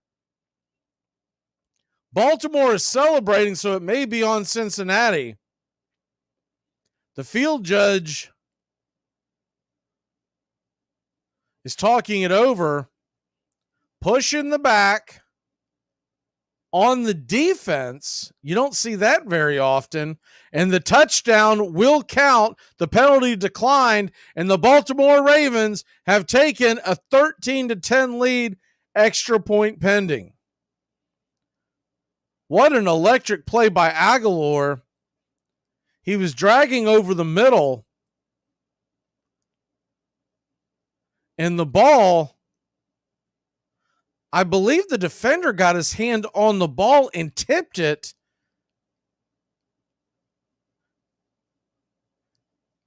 And that led to the touchdown. Extra point is good. It's 14-10 Baltimore. Have to get a closer look on that. Poor job of the... Here's the play. Yes, he did. When I first saw it, I thought he had gotten a tip on the ball. But from the angle we were at, it was really hard to see. In fact, Aguilar wasn't even... Not only was the ball not intended for, Aguilar wasn't looking. He was looking at the other players, and all of a sudden looked over to the corner of his eye. The ball was fluttering in the air, and he caught it, and on the run, races into the end zone, and it's 14-10 Baltimore. Cincinnati will get the ball back. But even with that being said, you're going to end up with Joe Burrow, who is in the locker room, not being involved in this drive, and you're wondering how they will approach with Jake Browning just over 2 minutes left here in the second quarter. Very important game for Cincinnati. Zach Taylor and company got to find a way to put points on the board and find a way to keep this game close. Maybe Burrow can come back into the game at some point. It didn't look promising. Baltimore set to kick it off from the 35. Boot to leather, goes end over end into the back of the end zone. And Cincinnati will take charge at the 25-yard line, 2:20. Burrow appears to be coming back. Well, I don't know which way he's going, but he doesn't seem to be racing back out there, so I don't know. He does not have the hand wrapped, but whether or not they were showing him heading back to the field, or if they were just lost, because he's been in there a while. Here's the snap. Browning, play action pass, rolls over onto the right-hand side, kind of a snake pattern, and he is going to fire it over on the left-hand side, making the catch for a Cincinnati first down. Jake Browning completes his first pass of the day to the tight end. I believe that was Hudson. It might have been Sample. And a good rollout completion to get the confidence of Jake Browning here. 2 minutes. It'll be the 2-minute warning. We will be back in a flash here. Braves Country Radio's Thursday Night Football.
hockey season, and that means new merch over at ourdragonsmerch.com. Get the latest designs and some of our fun new souvenirs ahead of what's sure to be a great hockey season. Celebrate another season of River Dragons hockey by getting a new look to wear on game days, or surprise the big-time sports fan in your life with a new keepsake that will make them a River Dragons fan for life. Order online right now at ourdragonsmerch.com. That's the letter R, dragonsmerch.com. We'll see you at the rink.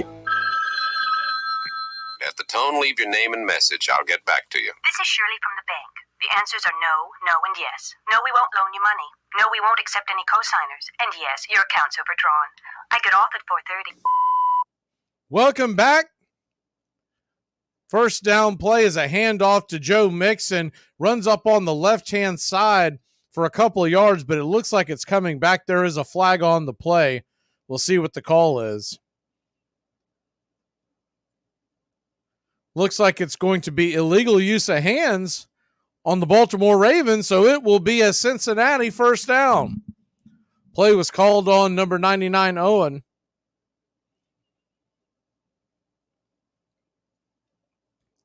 He got right up into the lineman Kappa's face mask and shoved it backwards, and that's the call. So 1st and 10, Baltimore, Cincinnati, 45-yard line of the Bengals. Shotgun formation. Browning drops back to pass, drifting. Throws the ball out of the reach of Jamar Chase by a couple of yards.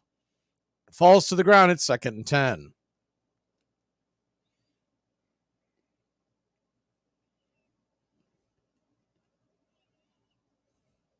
Good pickup by Joe Mixon, by the way, on that play.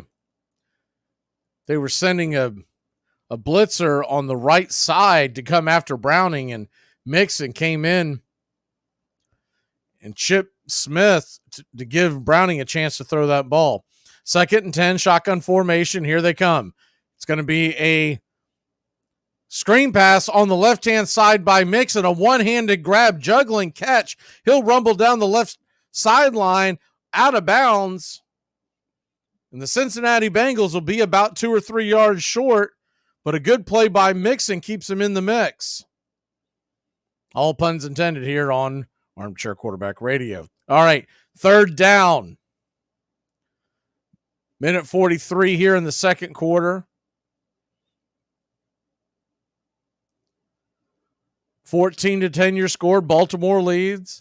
The ball's at the Baltimore 48-yard line. Bengals drop back to pass. Browning looking.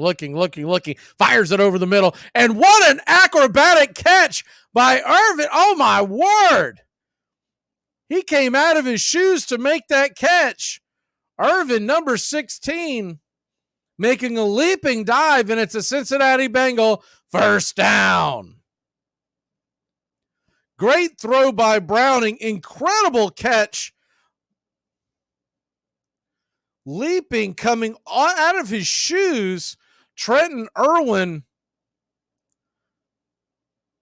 Outstanding catch. And Cincinnati has a chance to maybe put some points on the board before the end of the half. It would be a big jolt to the system. Even a field goal. Looks like the play is under review, but it looked like he made the catch. They're going to head to break. While they do that, we're going to go ahead and hit the scoreboard. There's a lot of stuff going on in the world of football. Little college football action. Going to hit the scoreboard there real quick. There's 10 minutes left in the Pittsburgh-Boston College game. And it is a 4-point lead for the Panthers. They've just taken the ball over on their own 4-yard line. So we'll keep an eye on that. That is the only football game going on tonight as far as Division I football goes. Tomorrow night, you've got South Florida and UTSA. That is a 9 o'clock kickoff on ESPN2. At 10:30, a fun one if you're up late. The Colorado Buffaloes and Deion Sanders, 4-6 on the year. They will head to Washington State, who were also 4-6. They are on a 6-game losing streak. That game is on FS1. The winner keeps their hopes alive for a possible bowl berth. The loser would be out. Other games around the football scoreboard, as you look around, if you might have missed a couple of games earlier this week, Toledo outlasted Bowling Green 32-31. What a wild game that was. Northern Illinois blanks Western Michigan 24-0. And Eastern Michigan in double overtime outlasts Akron. That was on Tuesday night. Last night, Ohio beats Central Michigan 34-20, and Miami of Ohio 23-10 winners over Buffalo. Games of interest in the National Football League. We've got a verdict. They are back, so let's see what they have to say. And they're going to call it an incomplete pass. I'd like to see another look at that. Irwin, I mean, they're saying it came out at the end, but it looked like he made the catch, rolled over, then dropped it. That goes back to the old saying that I think a lot of us repeat on the regular. Nobody knows what the hell a catch is anymore. So it'll be 4th and 3 instead of a Cincinnati first down. We'll see if they decide to go for it. Looks like they are going to go for it. Interesting strategy here with the backup quarterback trailing by 4 at midfield. See if they actually snap the ball. Browning coming up, changing formations, changing calls, bunch formation. I don't think he's going to snap it. I think this is a bluff. And it is. They will take the delay of game. Thought that would be a very odd go for it there when you're trailing by 4. If you had Joe Burrow, maybe. Maybe. And that's a big maybe. But you just could not see them going forward with Browning on the call. So the Ravens will get the ball back after the punt as Cincinnati sends the punt unit out there. They'll take a delay of game penalty. Baltimore will accept it. Mainly because it gives you an opportunity now to go after the punt. And if you knock into the kicker, as long as it's not a roughing call, you would not give Cincinnati a first down. So Baltimore will be coming on this play. Here's the snap, and they'll get it off in a hurry. Kick is darted towards, it's going to go into the end zone. Bad kick. Goes into the end zone with ease. Brad Robbins, the punter, would like to have that one back. Baltimore gets the ball back. In a typical AFC North showdown where the two teams are just beating each other to death. Mark Andrews is gone with a knee injury, waiting to see what the verdict's going to be on Joe Burrow. He was holding his wrist area. And then when he tried to drop back to throw on the sideline or a warm-up throw before Cincinnati got the ball, he just dropped the ball. Lamar Jackson, shotgun formation, drops back to pass, is going to get flushed out of the pocket, fires the ball into the sidelines, incomplete, and it's 2nd and 10, 1:24 on the clock. 14-10 your score. 1 minute, 24 seconds. The Bengals, remember, wasted 2 of their timeouts early on. They do have 1 left, so if they get an incomplete pass here, they would have 1 to possibly force a punt. Ball from the 20-yard line, shotgun formation. Lamar Jackson drops back to pass. He's going to roll out. He's going to dump it, and a bad throw by L-Jax. What the heck was that? Likely looking at him, and Lamar Jackson over there popping him on the helmet.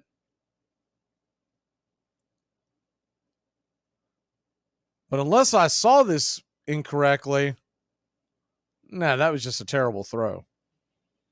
He's popping him on the helmet like it's okay. Yeah, well, I'd say so because that was a terrible pass. Threw it behind the receiver by about a yard. And it was only about a 6-yard pass. 3rd and 10, shotgun formation. Jackson drops back to pass. Flushed out, fires the ball high and out of the over the head of the intended receiver. Here comes a flag in on the play. They're going to call pass interference, and this is a terrible call by the Zebras as that ball was uncatchable. That ball was well over the head. They're calling it on Awuzie, the defensive back here.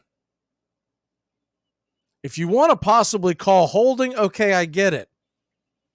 But you can't call pass interference there. The ball was uncatchable. Nonetheless, it's 1st and 10 from the Baltimore 33. Shotgun formation. Jackson drops back to pass. Fires it over the middle. OBJ has it. Goes to sit down right there at the 49-yard line. It is the Baltimore Ravens. 1st down. 1 minute on the clock. Tick, tick, tick, tick, tick, tick, tick. And now we've got another injured player. This time it's a Cincinnati Bengal writhing in pain on the ground. It looks like to be the defensive lineman, B.J. Hill. And that's exactly what it is. He was rushing the passer and then just pulls up lame, holding his knee. And another injury in this game. This has just been a brutal first half for both sides. These injuries are just mounting up on both sides. You hate to see it. They went to break. While they go to break, we're going to go ahead and talk about the NFL games, the big NFL games for this weekend. You got a number of them. Steelers or Browns, to me, is the great one. Steelers and Browns, 6-3 and 6-3. And much like the way the Bengals are faced with it, if Joe Burrow cannot come back in this game or down the road, the Browns, their back is to the wall as Deshaun Watson is out for the year, and they will turn to the rookie from UCLA, DTR, to try to stay in the playoff race. Both teams are 6-3, both with really good defenses, and both of them with questionable offensive play, but it should be the best game on the 1 o'clock slate. Thank you for the kind words. I hope I'm pronouncing the name right. Is it Karen or Karen Hall? And other games this weekend in the National Football League. Chargers, Packers, 1 o'clock. Not a ton of interest, but it's a must-win game for the Chargers. The Dolphins are going to be looking to beat up on the Raiders. Raiders suddenly are 5-5, but this is a big litmus test because Miami tends to beat up on the weaker teams at home, and that's exactly what they have here. It's a big if, but if Miami wins, if Miami loses to the Raiders and the Jets upset the Bills, and I know those are two big ifs, do you realize the Black Friday game this coming Friday, which we will have the call 3 o'clock Eastern a week from tomorrow, that will be for first place in the AFC East? Unbelievable. So we are back to the action. Baltimore, who comes into this game 7-3, Bengals 5-4. It's a must-win game for the Bengals. If they lose this, they're going to have so many tiebreakers that they are not going to win in the AFC. And it didn't help that last Sunday that they lost to Houston.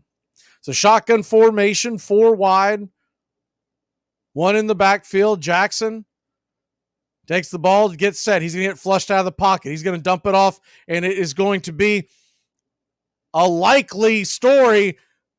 Likely makes the catch and gets pushed out of bounds a yard before the first down, but another flag is in, and this will be a holding call that'll push it back, and it'll be a long second down.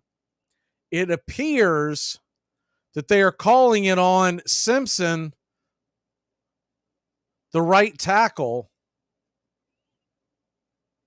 right guard, excuse me. And yeah, that was either a hold or a tackle because he took him to the ground. So 1st and 20, 54 seconds. Baltimore trying to get in field goal position with one of the best kickers in all of the history of the National Football League in Tucker. Ball's at the 38-yard line, 1st and 20, 3 timeouts left. Jackson drops back to pass, fires it down the left-hand sideline, and it is wildly thrown, and there's going to be another flag.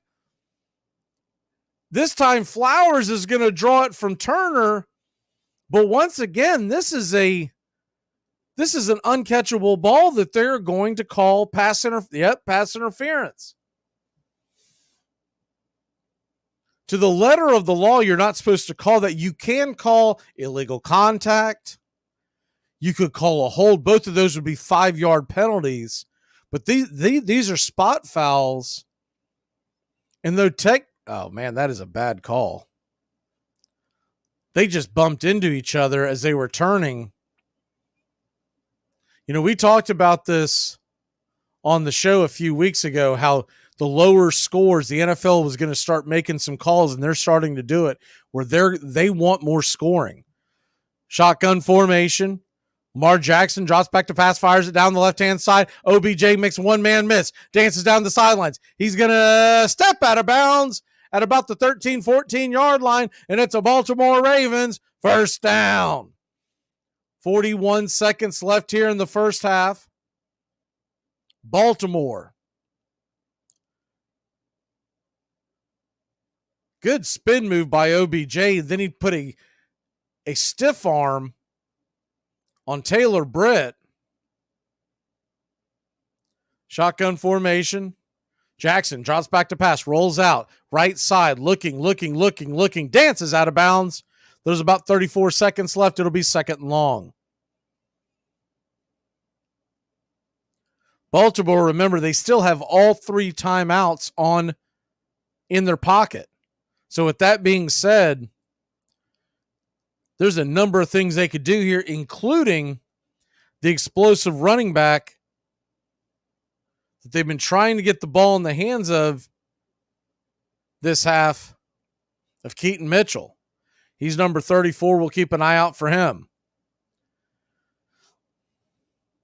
Shotgun formation, 3 wide on the left-hand side. Drops back to pass, fires it over into the deep into the corner, and that ball is in and out of bounds. No flag this time, as that ball was also uncatchable. That didn't stop the referees from throwing the laundry the first couple of times. This time, I guess they couldn't do it with the straight face.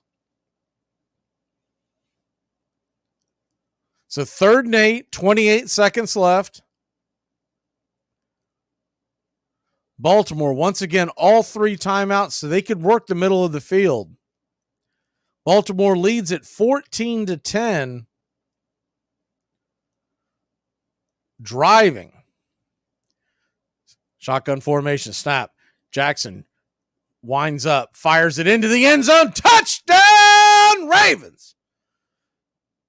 He fires a dart into the arms of Rashad Bateman, who ran a little curl route to the inside, and Taylor Britt, who was on the defensive play, he is coming up limping, and it does not look good. I mean, he is walking gingerly to the sidelines. Baltimore leads it 20-10.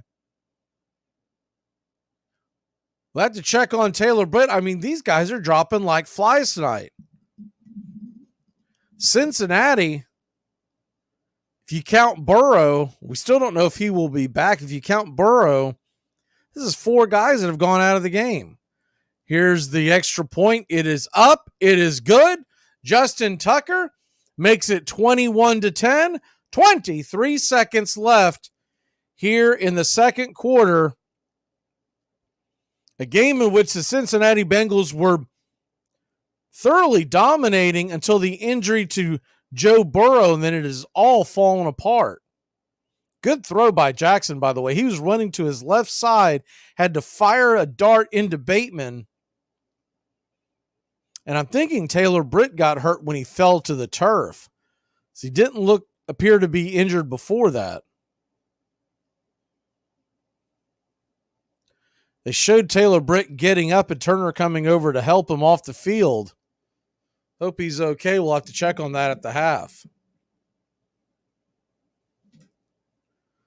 21-10, 23 seconds left till we hit halftime, so we'll stay right here with you. Jackson, by the way, 12 of 19 for 186 yards and 2 touchdowns. So he has really righted the ship. After a very good first drive, Ravens offense really stalled and then have come roaring back these last 2 possessions here in the second quarter. The kick is up and on the way, and it'll sail into the back of the end zone. And the Bengals will get the ball with just 23 seconds left. Prior to the injury of Burrow, Joe Mixon was really churning up yards. He had 46 on the ground, 29 through the air.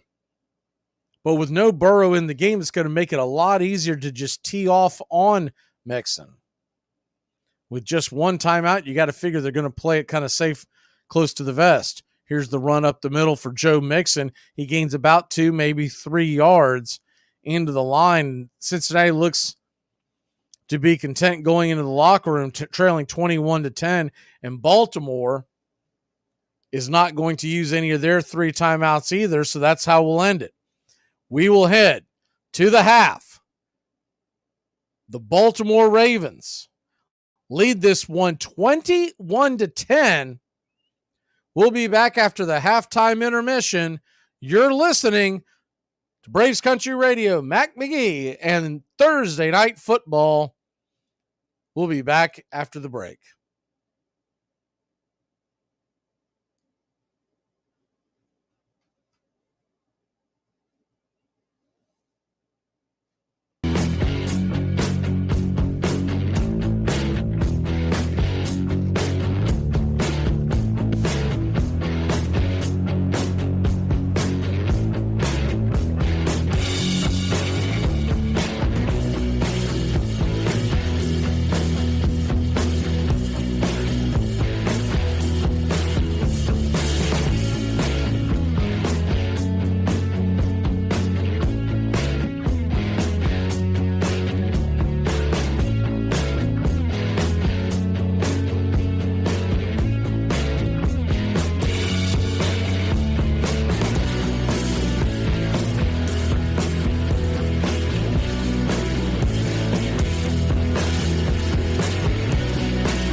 I do apologize. We had some issues here, and we are back to the action.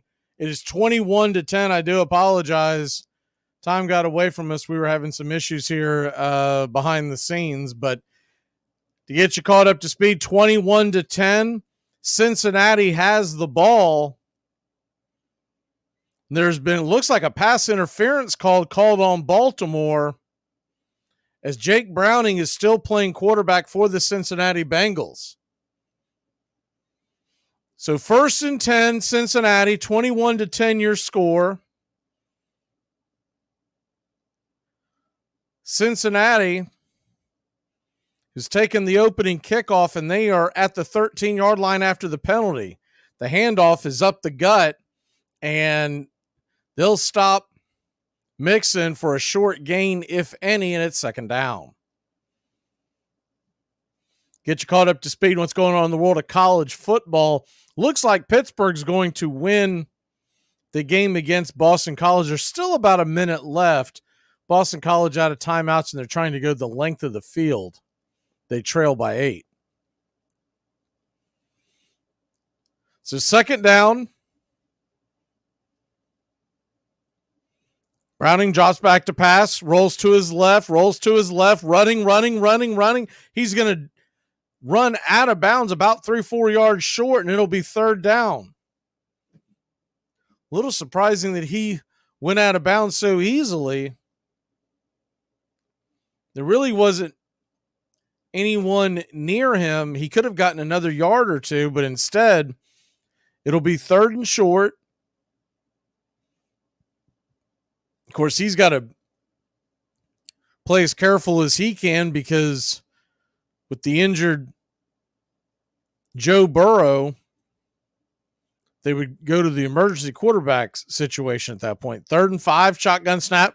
Ball is thrown over to the right side. Ball is dropped by Irwin on the ground, and it'll be 4th and 5, and that'll bring out the field goal unit. McPherson on to attempt the field goal to try to make it a 21-13 game. Looked like the defensive back for the Baltimore Ravens jumped the route just a bit.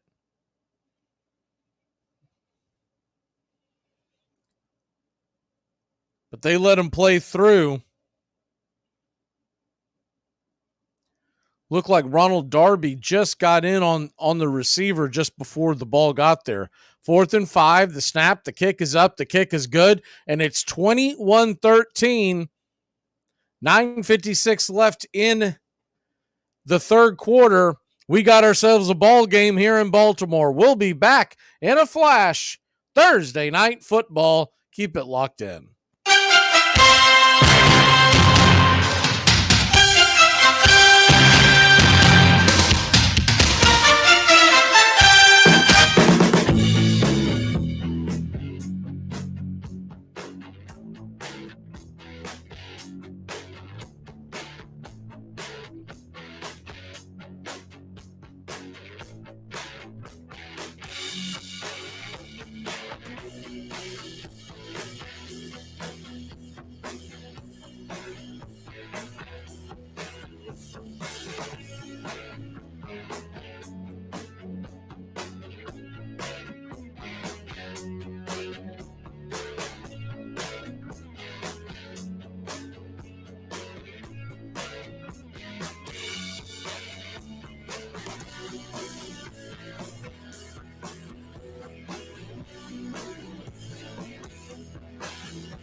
Welcome back.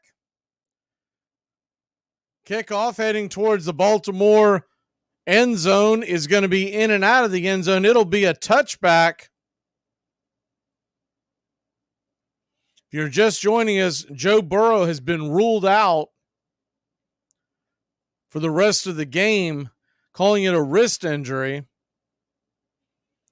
And of course, Mark Andrews came out on the first drive for the Baltimore Ravens with what looked like a pretty significant knee injury. There's been a couple of other injuries, one to the Cincinnati defensive line as Lamar Jackson is under center.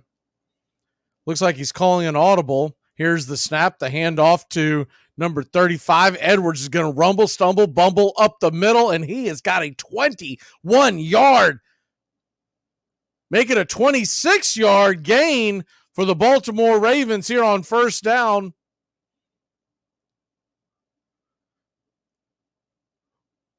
Jackson appeared to have called an audible, and they called a counter going left to right, and the Cincinnati defense bid on it.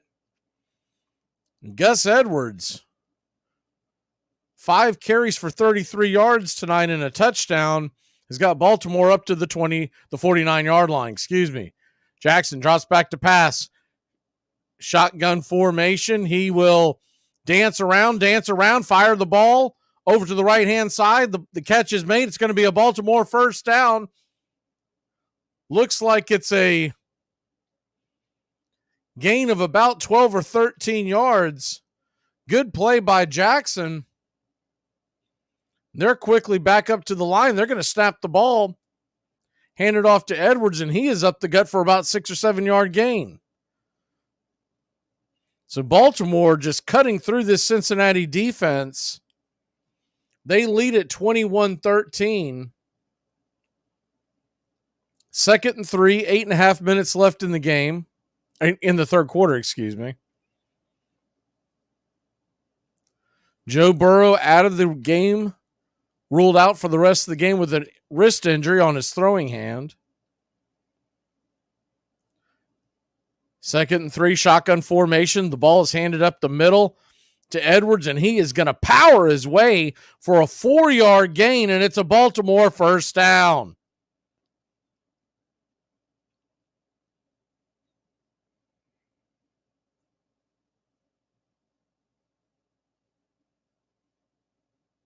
Baltimore is just going back to basics, running the ball up the middle, then working the middle of the field. Though they don't have Andrews, they are using the tight end connection. Charlie Kolar getting a couple of grabs. 1st and 10, shotgun formation. Jackson fires it over to the right-hand side. Catch is made by Mitchell. Keaton Mitchell dances out of bounds, gets about an 8 or 9 yard gain, and it'll be 2nd and very short. Ravens 21, Bengals 13. 2nd and 2, they're going to call it. It's a short 2. Keaton Mitchell is averaging now 11.2 yards per carry this season. He is in the backfield with Jackson. Shotgun formation. Handoff is fake to Mitchell, and Jackson's going to keep it, and he is getting a Baltimore first down. Gain of about 4 or 5 yards. And they are knocking on the doorstep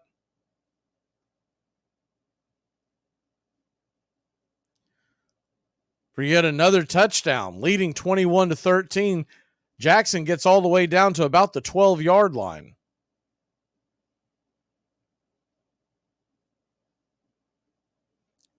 Lamar Jackson, 5 rushes for 24 yards. Shotgun formation. Handoff is to Mitchell. Mitchell runs up the middle. He slips and falls. Still gets about a 3-yard gain. And it'll be 2nd and 7. Other college football news, in case you missed it, Jim Harbaugh has accepted the 3-game suspension. Of course, he's already taken the first game of the suspension, so there will be no appeal tomorrow. 2nd and 7. Shotgun formation. Mitchell in the backfield. Snap is to Jackson. Jackson is getting flushed out of the pocket. He is going to go to his left side. Then he just falls down. Is he okay? Lamar Jackson gets up on his own power. He's limping a little bit. Just have to see what happened here. I guess he just got, I think his cleats got stuck in the grass and he just kind of slipped and fell. Because no one touched him and his foot just kind of dragged. So the old-fashioned turf monster takes Lamar Jackson down behind. So 3rd and 12 now. Shotgun formation. Jackson's going to run it up the middle. And he has got about a 7-8 yard gain. He's going to be well short of the first down. We'll have to see if Baltimore decides to go for it. You would think they would kick the field goal to put themselves back up by 11 here late in the third quarter, where the Bengals are going to struggle to score.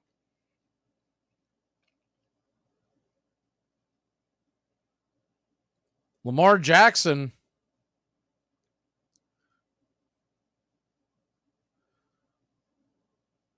pushed out of bounds, and that's what they will do. They will go for the field goal. Tucker, chip shot here, 25-yard attempt, 4th and 4. The snap, the kick, it's good, and it's 24 to 13. The Baltimore Ravens lead the Cincinnati Bengals. We will be back in a flash.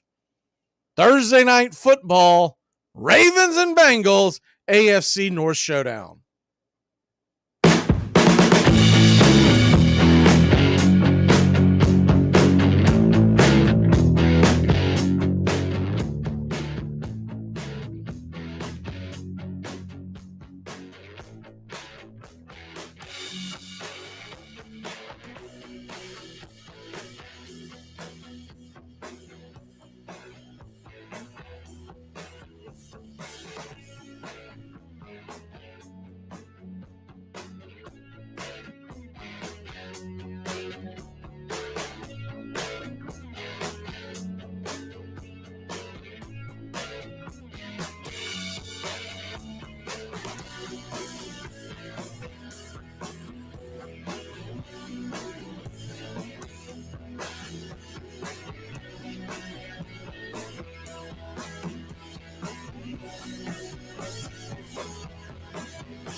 Welcome back. Baltimore leads at 24-13. They'll kick off to the Cincinnati Bengals. The ball sails out of the back of the end zone. And it'll be first and 10 from the 25-yard line. Sorry, a little tongue-tied here. As the Cincinnati Bengals trail 24-13, 4:02 left here in the third. Shotgun formation, Jake Browning the quarterback. If you're just joining us, Joe Burrow out via wrist injury. Shotgun formation, Browning drops back to pass, looks over to the left, fires it over to Jamar Chase. Jamar Chase makes a catch, 9-yard catch, just short of the first-round marker, but there is a flag on the play. We'll have to check the laundry on the field. Looks like it is a illegal formation on the offense. It'll be 1st and 15. The play will come back. Jamar Chase, the man that made the catch, was called for the formation violation. Appears that he did not have the tackle covered on the left side.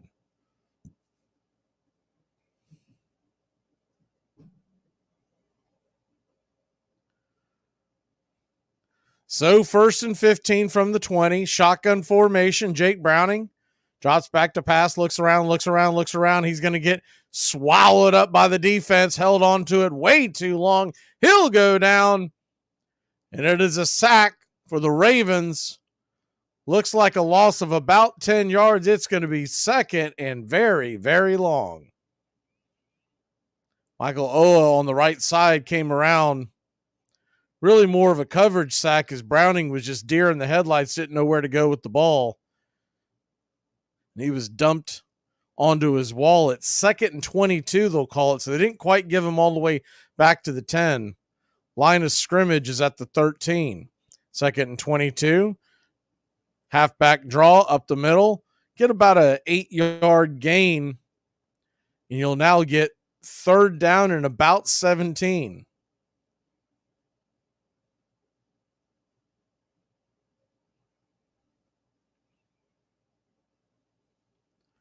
Third and 17.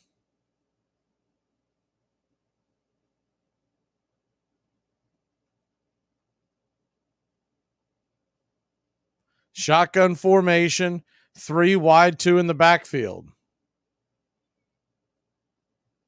Browning drops back to pass, throws it deep down the left sideline. Jamar Chase makes the catch, but I believe he was out of bounds. Nice catch by Chase, but they are going to rule him out of bounds, and it is 4th down. Bit of a Hail Mary, and Chase came down with it. Just could not stay in bounds. In fact, neither one of his feet stayed in bounds. He was pushed out the moment he made the catch. Darby pushed him out. It'll be 4th and 17, 2:18 remaining in the quarter, excuse me. Here's the snap, the punt, the kick as high, end over end, calling for a fair catch. Baltimore will get the ball at about their own 43-yard line. They'll set up shop.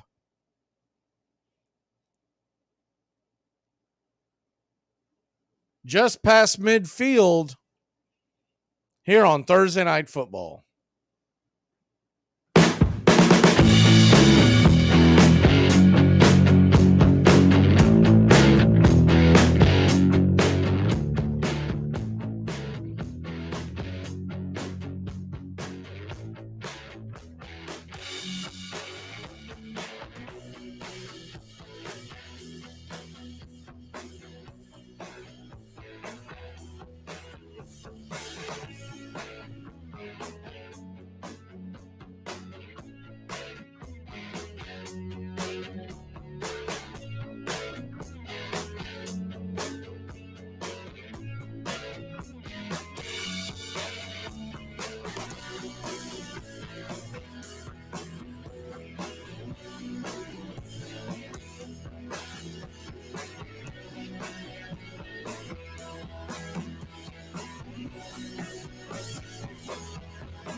Welcome back. Shotgun formation, first down. They'll call it the 34-yard line. Handoff is to Keaton Mitchell. Keaton Mitchell is up around the right-hand side. He's going to go rolling down the right sideline, and he's got a gain of around 20, 25 yards. They want a face mask penalty. Looked like that Cincinnati grabbed the face mask. Does not appear he's going to get the call. That elusive speed of Mitchell just coasting up the sideline.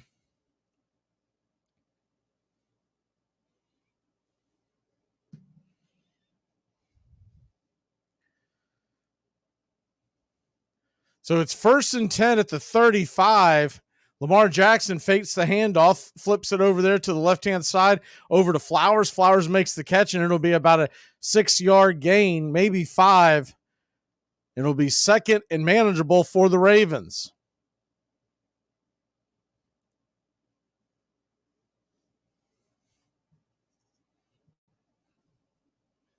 They're calling it 2nd and 4, so they gave him a little higher than the line to gain.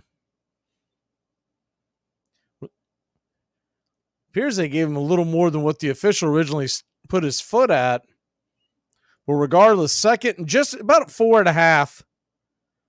Jackson drops back to throw, fires it down the right sideline. The ball's going to come in and out of the arms of Odell Beckham Jr.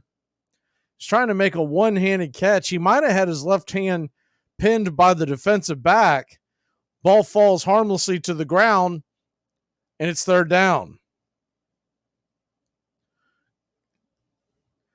Beckham almost making one of those circus catches he is known for in his career, reaching out, sticking his right hand out, got his hand on the ball, but couldn't corral it with the one arm. So 3rd and 4 for Baltimore. They are in field goal range. Ball is right at the 30-yard line. Here's the snap. Jackson drops back to pass. Drifting back. He is going to get out of a heck of a jam and fire it down the right field sidelines. Does he make the catch? Flowers is out of bounds. Unbelievable athletic play by Lamar Jackson. He was almost sacked at the 45-yard line, which would have taken Baltimore out of field goal range. Instead, he escapes, fires it down the sideline on the money to Flowers, but the throw led Flowers out of bounds. Just out of bounds. Oh, man. He makes that catch. Instant highlight reel. So it'll be 4th and 4, and that'll bring Tucker on to make the kick. This would put Baltimore up by 2 touchdowns. 47-yard try.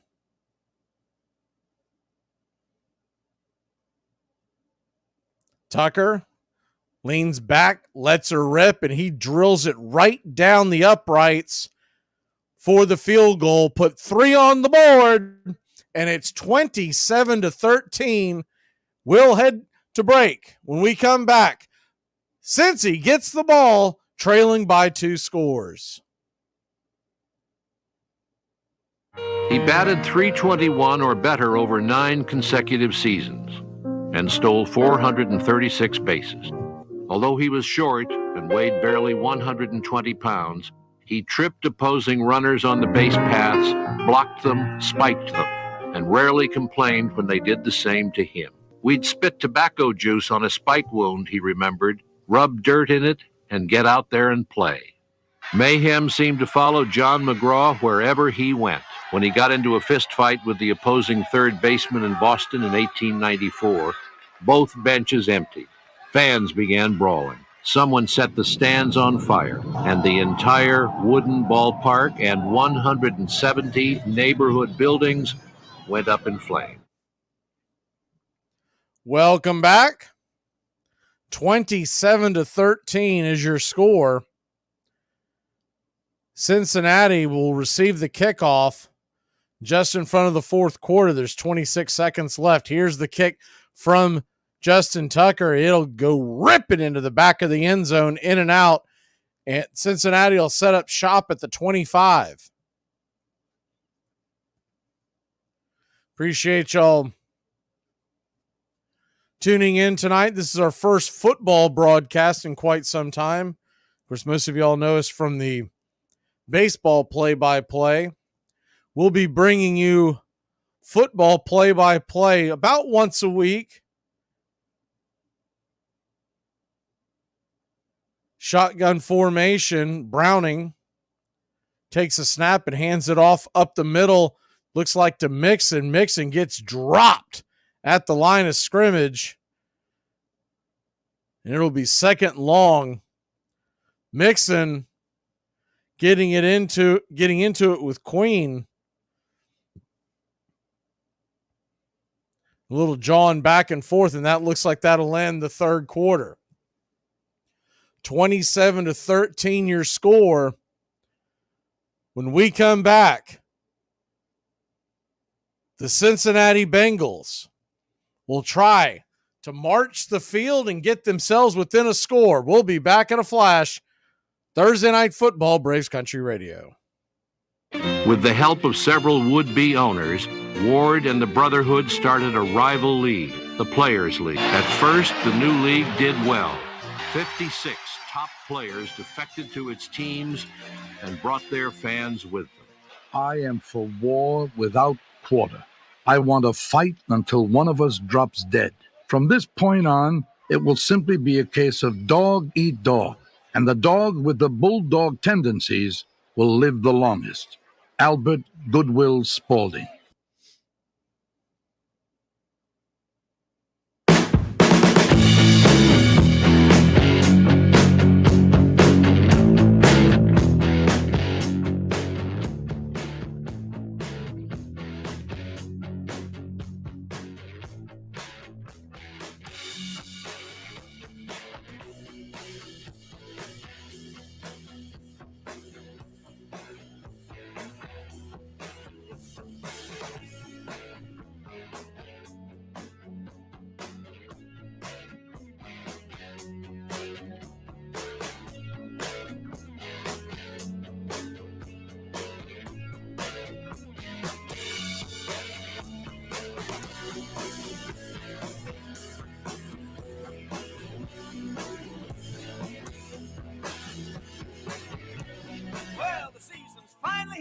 The Armchair Quarterbacks are back. Saturdays, 10 a.m., you'll be tailgating with the Armchair Quarterbacks. Mac McGee, Joey and Tones, and the rest of the Armchair Quarterbacks live, 10 a.m., Saturdays this fall. Talking college football, SEC, ACC, Big Ten, the NFL, fantasy football advice, and our picks against the spread. Right here on Braves Country HD, 99.1 FM, WQEE. Yeah, the Armchair Quarterback. I'll have a burger the size of my head, please. And then if you could just deep fry that. I'd like to invade and murder the entire world for spices and use none of them. Armchair.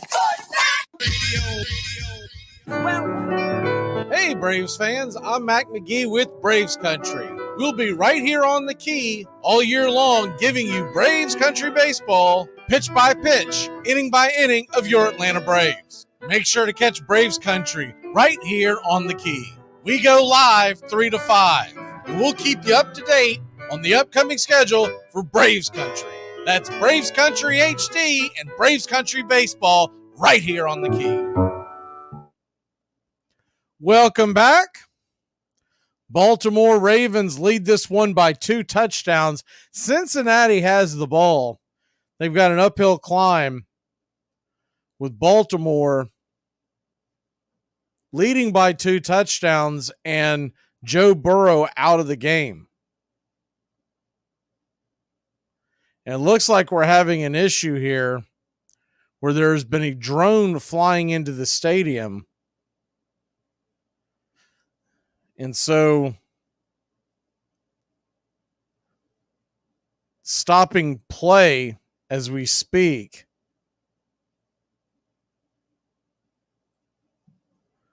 As there has been a drone, I take it, that has flown into the stadium, and they're worried about the safety of the players. It's probably much to do about nothing, but better safe than sorry.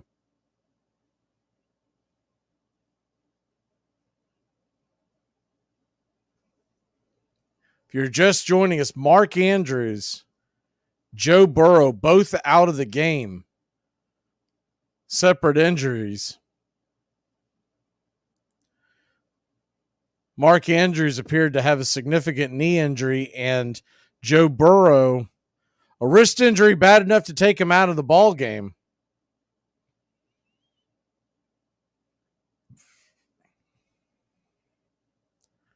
Before Burrow was injured, Cincinnati was moving the ball at will on this Baltimore defense, excuse me. Burrow fell to the ground just as they were finishing off their scoring drive, and he went back over to the sideline to try to throw the ball to warm up to see if he was okay. And immediately, as soon as he dropped back to pass, this is on the sideline,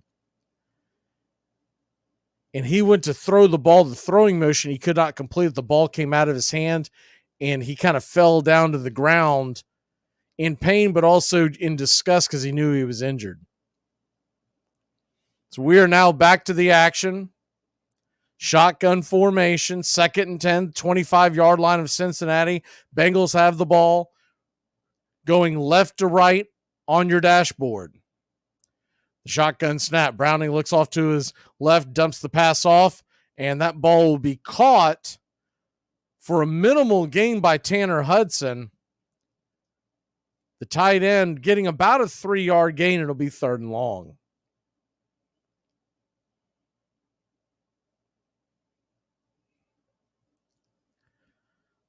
They're going to call it 3rd and 8. Looked closer to a 3-yard gain, but appears they only gave him about the 2 yards to go. So 3rd and 8. Ball at the 27-yard line. Shotgun formation. Browning drops back to pass. Fires the ball over the middle. That ball should have been caught, but another drop by Tyler Boyd. The Cincinnati receiving corps has dropped several balls tonight. 3 by Boyd himself, and it'll be 4th down. Of course, T. Higgins, injured, was not able to play tonight. Another significant injury by the Bengals. Really done a number on this Bengals unit. 4th and 8. Here comes the punt. High, booming kick, and it'll get down to the 34-yard line. Fair caught by the Ravens. A diving attempt, making the catch. Kind of a dangerous play by Devin Duvernay, but he makes the catch, and it'll be 1st and 10 Baltimore.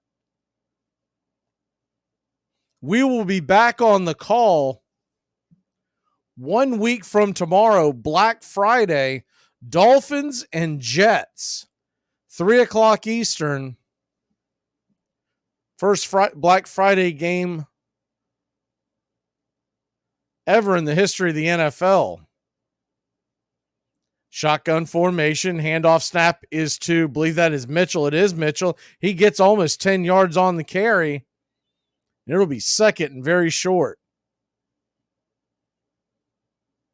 Mitchell, dynamic running back. They're getting the ball more in his hands this week than they have been in the past.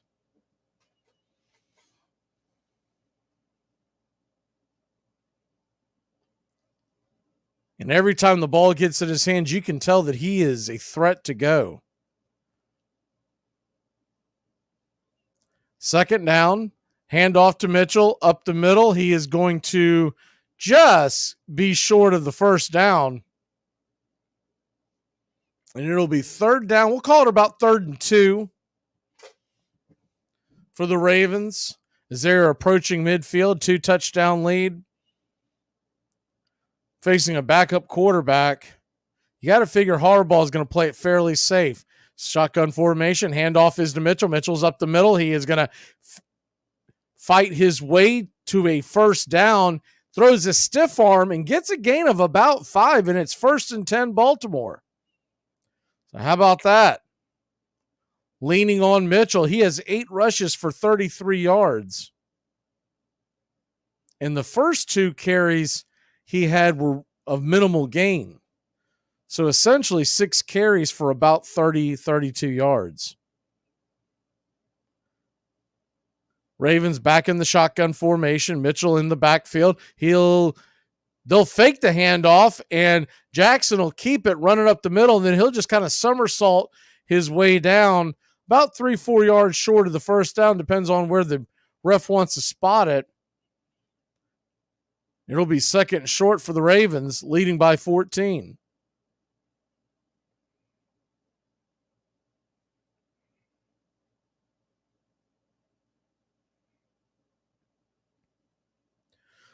Ravens 27, Bengals 13, still 11 minutes and 50 seconds left in the game. Shotgun, man in motion, handoff is to Mitchell. He is going to fight his way up there for another Baltimore first down. There is a flag on the play, and it is in the same area you normally get for either offensive holding or maybe illegal motion. It is offensive holding. That'll move the Ravens back about 10 yards. Simpson called for the foul.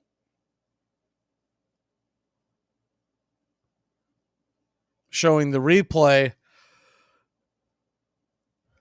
Simpson was falling to the ground and then just kind of reached out.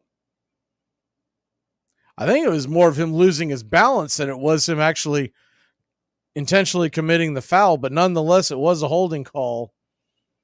And it'll move it back to 2nd and 12.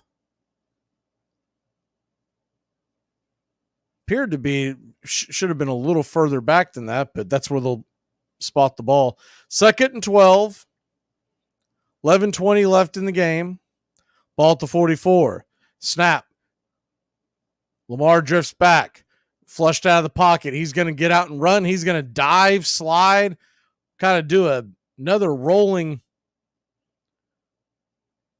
He's done that a few times tonight. We're starting to really think there's something wrong with Jackson because he's normally out there. Oh, okay, that's what happened. He lost his balance, he lost his footing. Said that a few times tonight. I'm starting to think that he's got the wrong cleats on. 3rd and 6, shotgun formation. Jackson drops back to pass. Ball is thrown into the ground. Bad throw, and likely could not make the likely catch. And it'll be 4th and 6, and Cincinnati still has a pulse. They'll get the ball back here with 10:40 to play. 27-13. The over-under in this game, for those of y'all who care about such things, depending on the book that you grab, was around 45 to 46 points. The line on this game was 3.5. 4th and 6, punt high and deep into Bengal territory, faking the fair catch, letting it go over his head as Charlie Jones. That ball will roll barely into the end zone, and the Bengals will get the ball at the 20-yard line when we come back.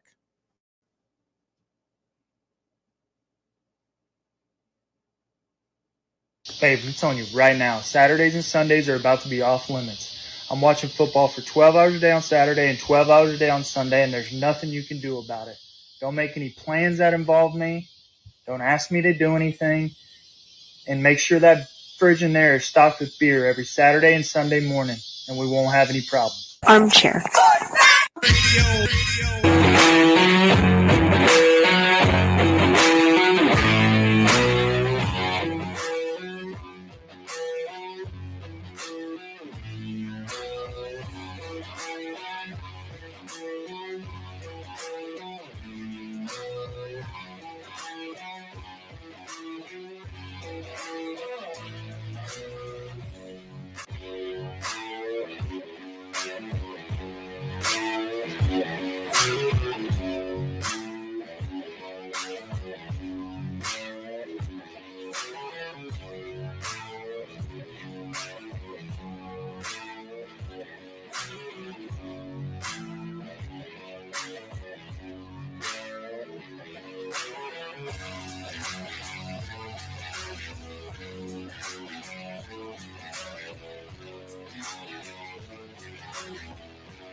Armchair Quarterbacks are back. Saturdays, 10 a.m., you'll be tailgating with the Armchair Quarterbacks. Matt McGee, Joey and Tones, and the rest of the Armchair Quarterbacks live, 10 a.m. Saturdays this fall. Talking college football, SEC, ACC, Big Ten, the NFL, fantasy football advice, and our picks against the spread. Right here on Braves Country HD, 99.1 FM, WQEE. Yeah, the Armchair Quarterback.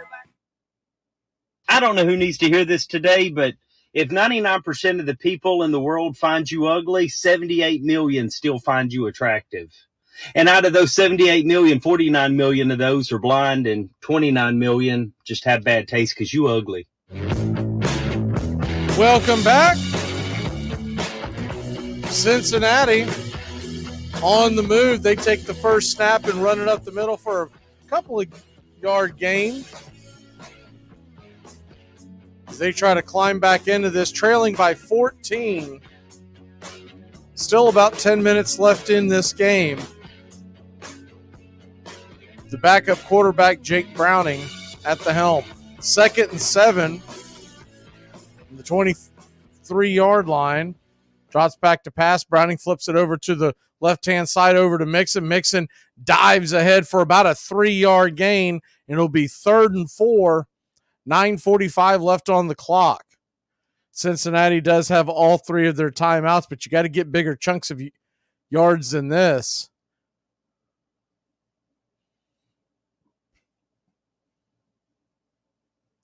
They're going to call it 3rd and 5. Look closer to 3rd and 4, but regardless. Ball just past the 25-yard line. Shotgun snap. Browning dancing around, looking, taking his time, taking too much time, dancing around. He's going to be dead meat. He is sacked for a 3-yard loss, and it's 4th down. Defensive lineman Queen is having some kind of argument with the ref. I thought maybe they called a flag on him, but maybe he's wanting a flag called against the lineman blocking him. Trying to see where he is on the play. I really don't know what he was. There was not a flag called on him, and he was not held, so I'm not sure what he was complaining about. 4th and 7. Bengals go to punt. They will boom one deep into Baltimore territory, and it will be returned for about 3 yards is all that can be mustered by Duvernay. And that's where Lamar Jackson and company will set up shop. 8:25 left on the clock. They will head to break. We will head to break. We'll be back in a flash. Thursday Night Football, Ravens versus the Bengals.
Okay, we are back. I have lost Wi-Fi, but somehow I believe I still have internet through the hardline system. So I'm doing this through a different number of ways. And the Baltimore Ravens are about to put this game to rest anyways. The ball is inside the 8-yard line. They have handed the ball off to Keaton Mitchell, and he rumbles ahead to the 3-yard line. I'm sorry, that wasn't Mitchell. That was Edwards. I'm trying to do this off of my phone.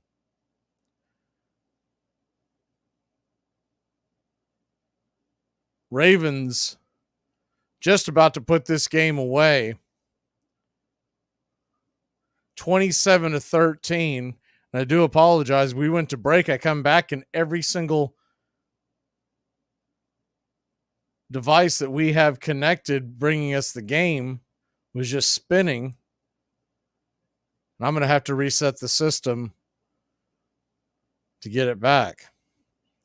Handoff is to Gus Edwards. He rumbles into the end zone. And that's going to put this game to bed. It's going to be 34-13 after the extra point. And the Bengals get pounded here in Baltimore. And that'll probably do it for us because I see we've lost a bunch of people, and I can't blame you. We did not know what had happened. We looked up and we're like, what in the world? And then I realized that we still had it running off of the actual on the broadcast feed heading to the radio station, but I've just been informed that the radio station has lost their feed as well. So with that being said, we're going to have to restart the system. And by the time we restart the system, I think the game is just going to be about over. 34-13 is the score if it comes back. And this game ends up being close, some kind of miracle comeback. We'll jump back on the call, but I'm going to have to reset the system because I'm barely getting the game as it is, and I think we're about to lose the feed altogether. We do apologize. We will be back next Friday, a week from tomorrow, for the Black Friday game call. We do apologize. Y'all have a great night as, well, you just got to love technology.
For those of y'all that are still here, I know there's only a couple because we vanished after losing Wi-Fi. We are back. It appears that we have gotten the Wi-Fi back. We had to restart the system. There's only a couple of minutes left. I believe they're at the 2-minute warning as I'm getting my machine fired up. Yeah, this 2-minute warning. Cincinnati trails 34-13. They do have the ball. They just got a first down. They're around midfield. I was trying to catch up as I was coming back on and firing everything back up. So 34-13 your score. I'm doing this off of one monitor, so I do apologize if things are a little wonky, but we wanted to bring you the end of the game. Shotgun formation. Browning takes the snap from the 30-yard line. He drifts back, getting flushed out. He runs to his right. He's going to have the first down, and he's out of bounds at about the 15-yard line. So a little garbage time action here for Browning. Odell Beckham Jr. is out of uniform. And I don't know if it's because they have the commanding lead or not, but he doesn't even have a jersey on anymore. So I don't know if I missed an injury or not. Like I said, we lost Wi-Fi. And though I bring the game to you on hardline internet, I do not get my broadcast from the Ethernet cords. I get it from Wi-Fi. So that kind of handicapped me. But with all that being said, we're going to try to bring you the end of this game. 1 minute 52 left in the game. 1st and 10 from the 12-yard line of the Baltimore Ravens. Browning drops back to pass. Shotgun pass. Fires it over to the left-hand side. Caught. Irwin dives, and he is going to be down in bounds, but it looks like he may have gotten the first down. Clock is still running.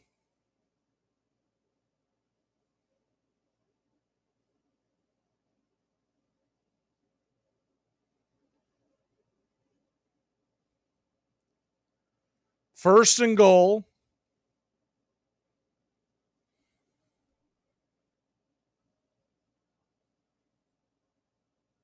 Shotgun formation.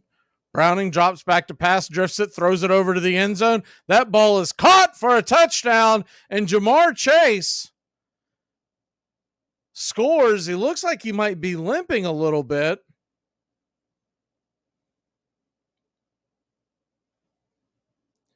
$34-19.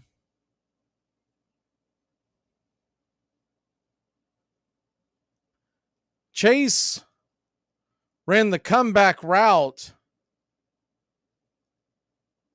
and caught it just in the corner, the front corner of the end zone. McPherson setting up for the extra point. Here's the snap. Here's the kick right down the pipe, and it's 34-20. Bengals will be trying to get an onside kick. They do have 3 timeouts left.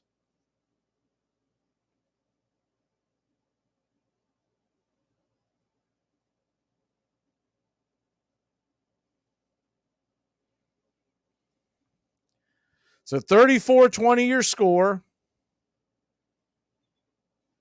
Not a whole lot left here for interest as far as from the gambling side, unless you were involved in some teasers. If you had Cincinnati on a teaser, you would be hoping that they score another touchdown to try to cover that line. Now, of course, there's always the improbable onside kick touchdown, and away we go to overtime.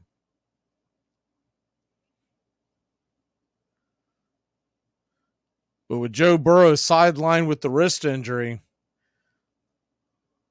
not a lot of belief that that's going to be something that can happen. But you never know. It's why they play the games. They're going to set up for the onside kick. McPherson kicks it to the right side. Ball's high in the air, being caught by Baltimore. And that'll be caught around the Cincinnati 42-yard line. And with the minute 07 left in the game, you have to figure Baltimore will start to take the air out of the ball. It'll be interesting to see if Cincinnati even uses those timeouts. Trailing by 14. Once again, OBJ is out of uniform.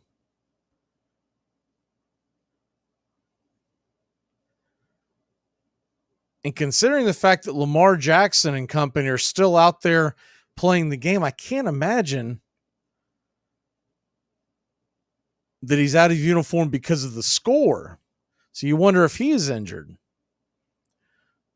Ball is handed off to the tailback, pushes ahead for about 3 or 4 yards. It'll be second down.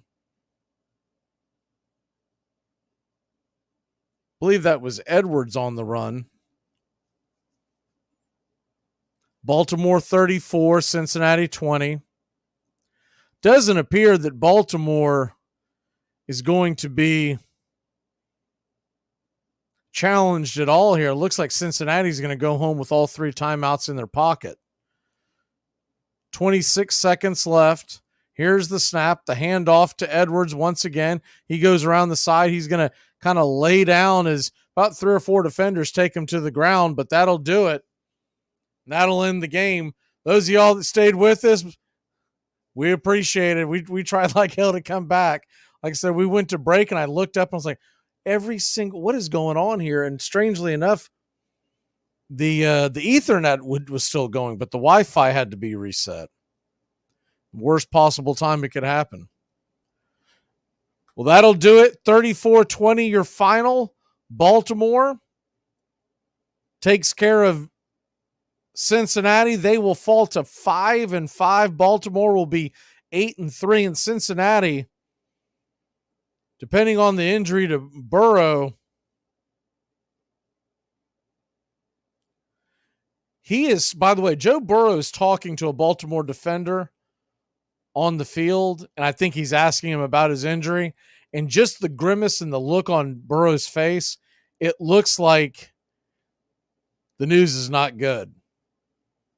Because he had kind of a reaction, though I'm just reading into it. It appears he said something like, "What can you do?" And so it looks like he's that could be it for the Cincinnati Bengals in 2023. We will be back next Friday. Jets and Dolphins is the plan. Slight chance we'll bring you the college football action. We'll have it all figured out by Monday or Tuesday, but as of right now, we're planning on bringing you Jets, Dolphins. We will be here next on Black Friday. Just depends on if there's anything in the balance in the college football game we have circled. We'll see ya. Have a great one, y'all. Ravens 34-20. And I guess for whatever reason, the scoreboard never, I just realized that. I do apologize. 34-20. Trust me, that's the final. Have a good one.